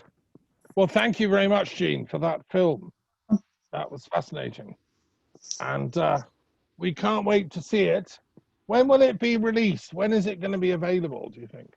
I've got actually still quite a bit of work to do with it. I've got a number of interviews I need to hunt down. But I'm hoping, by early next year, if I can travel. Right. And was that interview with Margaret Starbird, was that done recently? When did you do that? Yeah. Last fall, I think. Right. So Yeah. she's still going strong. You met her in. Absolutely. Where did you meet her? Where is she living now? In the East Coast or the West Coast? Seattle, Washington. Oh, okay. Okay. Yeah. She's lovely, isn't she? She comes across very eloquent and dignified and she's she's done the work. It's really pretty amazing. So who's got questions for Jean about the film or about anything she's said?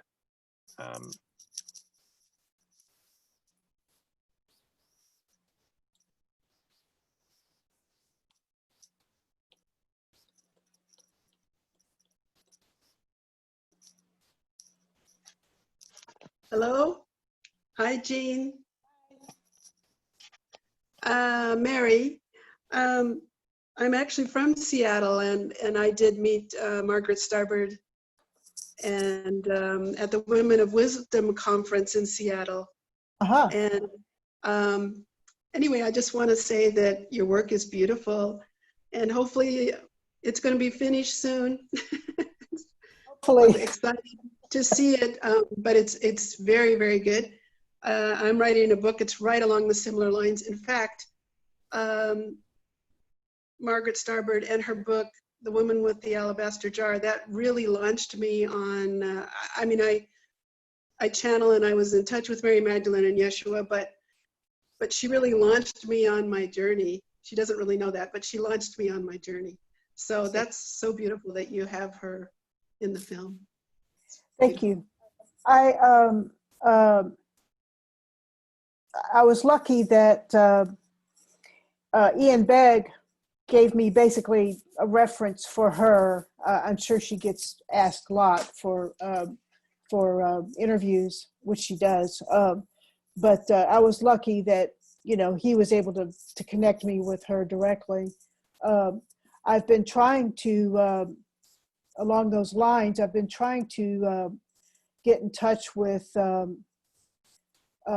know that Tim Wallace Murphy passed last fall or the fall before. To talk with someone from the Freemasonry community about the divine feminine, if anybody knows anybody that can talk about that. But I'm really interested in these institutions that have been carrying these teachings and studies forward, like the Rosicrucians and Freemasons, but I haven't been able to connect with anybody from the Freemasons who can actually talk about the divine feminine within their practices. So, because I have a theory that the Templars, who really try to preserve the divine feminine traditions from Egypt and the Middle East, that they transferred that to the Freemasons, and I'm just wondering if those teachings are still intact. So that's kind of my challenge, to try to find someone who can address that with me. Can I just respond to that? I've been doing a lot of research on the history of Freemasonry as an academic, so I'm a bit of an expert on that, among other religious and ethical traditions. So, and it fascinates me. And I've been doing a lot since I came to France, because you probably know French Freemasonry is a bit different to British and even to American. And there are different, and the Scottish is different as well. So there are different lineages within Freemasonry. Right. In France, they went big time for Egyptian origins of Freemasonry. And this was a reason why Napoleon invaded Egypt. Napoleon was a Freemason, although that's kept secret and only very few people, realize that. But all his cousins, brothers, uncles, all the generals that worked with Napoleon were all high Freemasons. The Napoleonic Empire was a Freemasonic empire, which is why he's always building things like the Arc de Triomphe and obelisks. It's why he brought the obelisk back from Egypt. And and when the Napoleonic army came back from Egypt, they founded lodges dedicated to Isis in France. So French Freemasonry became very esoteric, and it went very goddess oriented. And I've discovered, for instance, there was a lodge of Freemasons in Paris, founded by a French officer who was a friend of Napoleon, dedicated to Isis, which had all the actors of Paris as members, all the painters, the actors, and the theatre people. And scholars have discovered its ritual handbook, what they used to do in their rituals, and they're all goddess worshippers. Yeah. And there are scholars I can put you in touch with who are experts on the history of French Freemasonry, who you could talk to and interview about the goddess traditions in France and in French Freemasonry. Well, that's exciting because the French Freemasons have got to be closer to the traditions than, say, American Freemasons or maybe even Scottish, Well, I think they're more Gnostic and more intellectual. There's a tradition among French Freemasons of it's an intellectual commitment and activity. In Britain, it's more going down to the pubs with your mates and Right. getting deals for selling your insurance. The British have not understood what the actual spiritual or intellectual heart of Freemasonry is. That's also great. just about that. I mean, that's just Also, just to say, Napoleon was a friend of Thomas Jefferson, and he sold Louisiana and the whole of the southwestern bit of the states to the USA. Now, Thomas Jefferson was a Freemason in the Lodge of the Nine Sisters, which was based in Paris. And it was Benjamin Franklin was the Grand Master. And there's a lot of research being done on this. And when the Nazis invaded France, they destroyed the archives of the French Freemasons. They took them to Germany because the Nazis hated Freemasonry. Yeah. They thought it was a Jewish plot, diabolic stuff. So a historian who worked on the history of Freemasonry discovered the archives remain in Thomas Jefferson's papers, because Thomas Jefferson founded the University of Virginia and the American Philosophical Society. So he was able to trace the membership of this Lodge of the Nine Sisters, which was incredible. A guy called Nicholas Hands, professor of education. So, French Freemasonry was very important in the Enlightenment period. And Jefferson was a key figure. And that's why you guys got the whole of Louisiana and the French, territories were given by Napoleon for a song. Also associated with the Rosicrucian order. Sorry, what was that? These same people were associated with the Rosicrucian order. I think the French Masonry, the French Masons were also kind of just like this with the Rosicrucians, Sure, there was a strong link. And also, just to finish off the little background, because you asked about this, Bartholdi, who was the sculptor that made the Statue of Liberty, the French gave that statue to the American people as a gift. But it was from a Freemason. Bartholdi was a great French Freemason.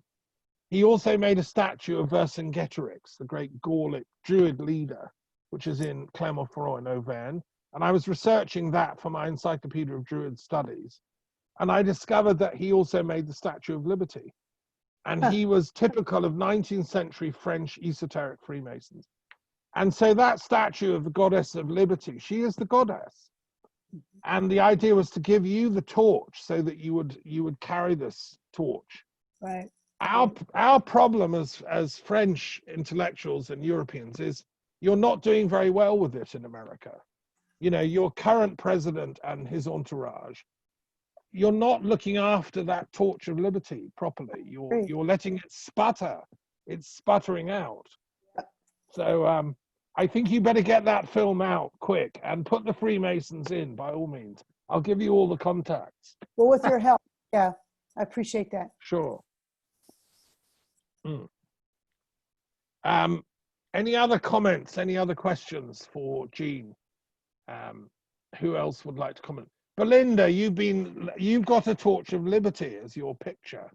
Would you like to introduce yourself and reveal face behind the mask? Is that possible? But it's going to be lunchtime now, then they're going to be off anyway. Yeah, we're going to break in 5 minutes at 12:30, but we've just got time for a question or so, yeah? Oh, gosh.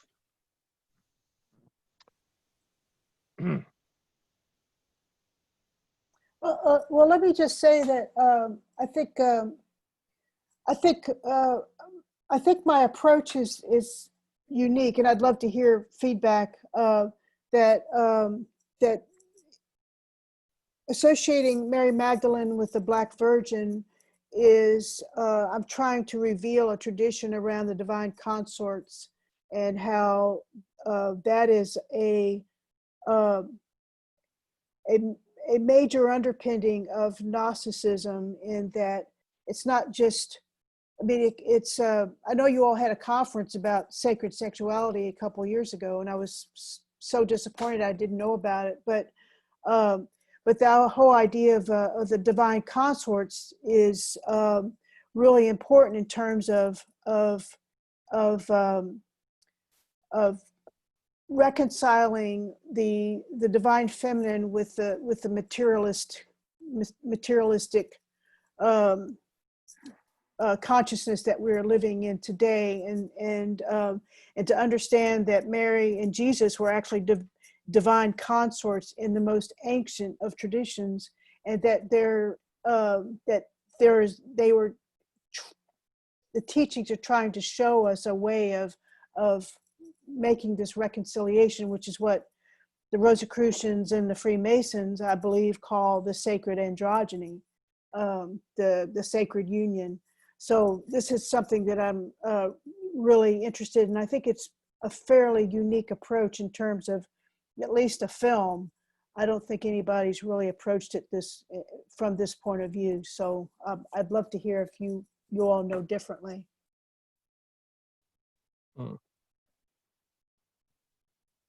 I mean, it's kind of implicit in the Dan Brown work, isn't it? He kind of skims it. He doesn't really. It's almost done visually, but it's not really addressed in terms of what the point is. You know, in terms of the sacred union and how what that is as a spiritual technique, basically. What I was thinking, listening to some of our speakers today, and I know that Anaiya Sophia, who spoke briefly, she has written a book about sacred sexuality. That's one of her main topics, which you can, find. I know that, well, what I was thinking, listening to this morning, is that the church essentially, I think, wanted to exorcise Mary Magdalene from the story as a consort, because it was imposing celibacy on the priesthood, right? And it didn't want, for reasons that I can't understand. The Celtic church didn't do this. The Celts, the old Druid church, they were quite happy, and some of the monasteries were mixed. But the Roman church, I've read that it's to do with property. They didn't want the families and the wives and the children being able to claim on the priest's property. So they had to bring in clerical celibacy. But the problem is that meant therefore expunging Mary Magdalene from the story, because if Christ had a consort, then obviously marriage was okay, you know. I think there's a connection there. Yeah, also, if you make Jesus God, then, and God is celibate, so to speak, that also cuts off any kind of intellectual framework around Jesus and Mary, one, being married, two, that they had kids that could challenge the church's authority, if in fact there was a Davidic kind of spiritual prophecy to be fulfilled. So I mean, they were cutting off any possibility that there was this other kind of, one, spirituality, but also spiritual power or authority. So yeah. Well, I'm going to be talking later, when it's my turn, about the Gnostic traditions and how they inspired Muhammad and the Quran. I'm doing a commentary on the Quran at the moment in great detail, like every line, and going into the Gnostic roots of it. And I was interested in what Mary was saying earlier about her time in Morocco. And she said that among her people she was living with, they pointed out in the Quran, it says all prophets had a partner, a consort, a wife. And I've just done a commentary on that verse. There's a particular verse in the Quran where it says that, you know. So the implication, although it doesn't mention Mary Magdalene in the Quran, it does say that. And really, you could argue that Islam was an attempt to return to the ancient Gnostic wisdom paths. And one question I've got for you, you know, the black stone in Mecca,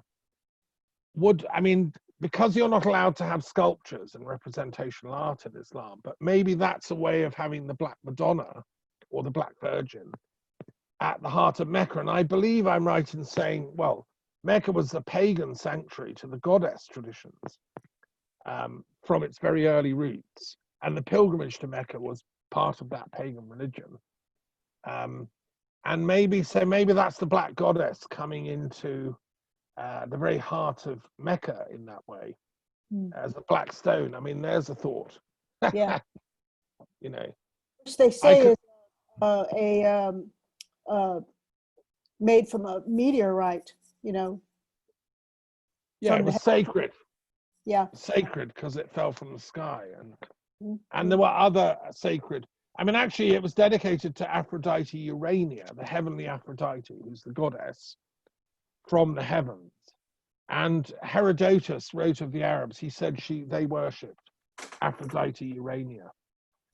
So I think Islam is dedicated actually to Aphrodite Urania, without people realizing. I can imagine a Sufi and a Templar having this discussion 1,000 years ago and totally getting it, you know. Absolutely.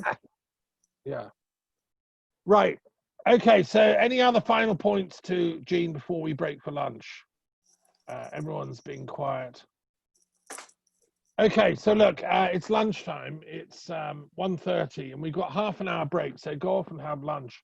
Come back for 1 and come back for 2 because it's 1:30.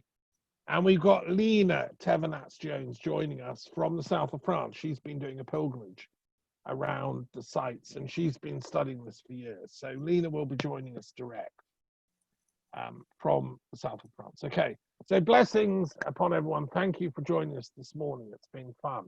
Bye. And see you in half an hour.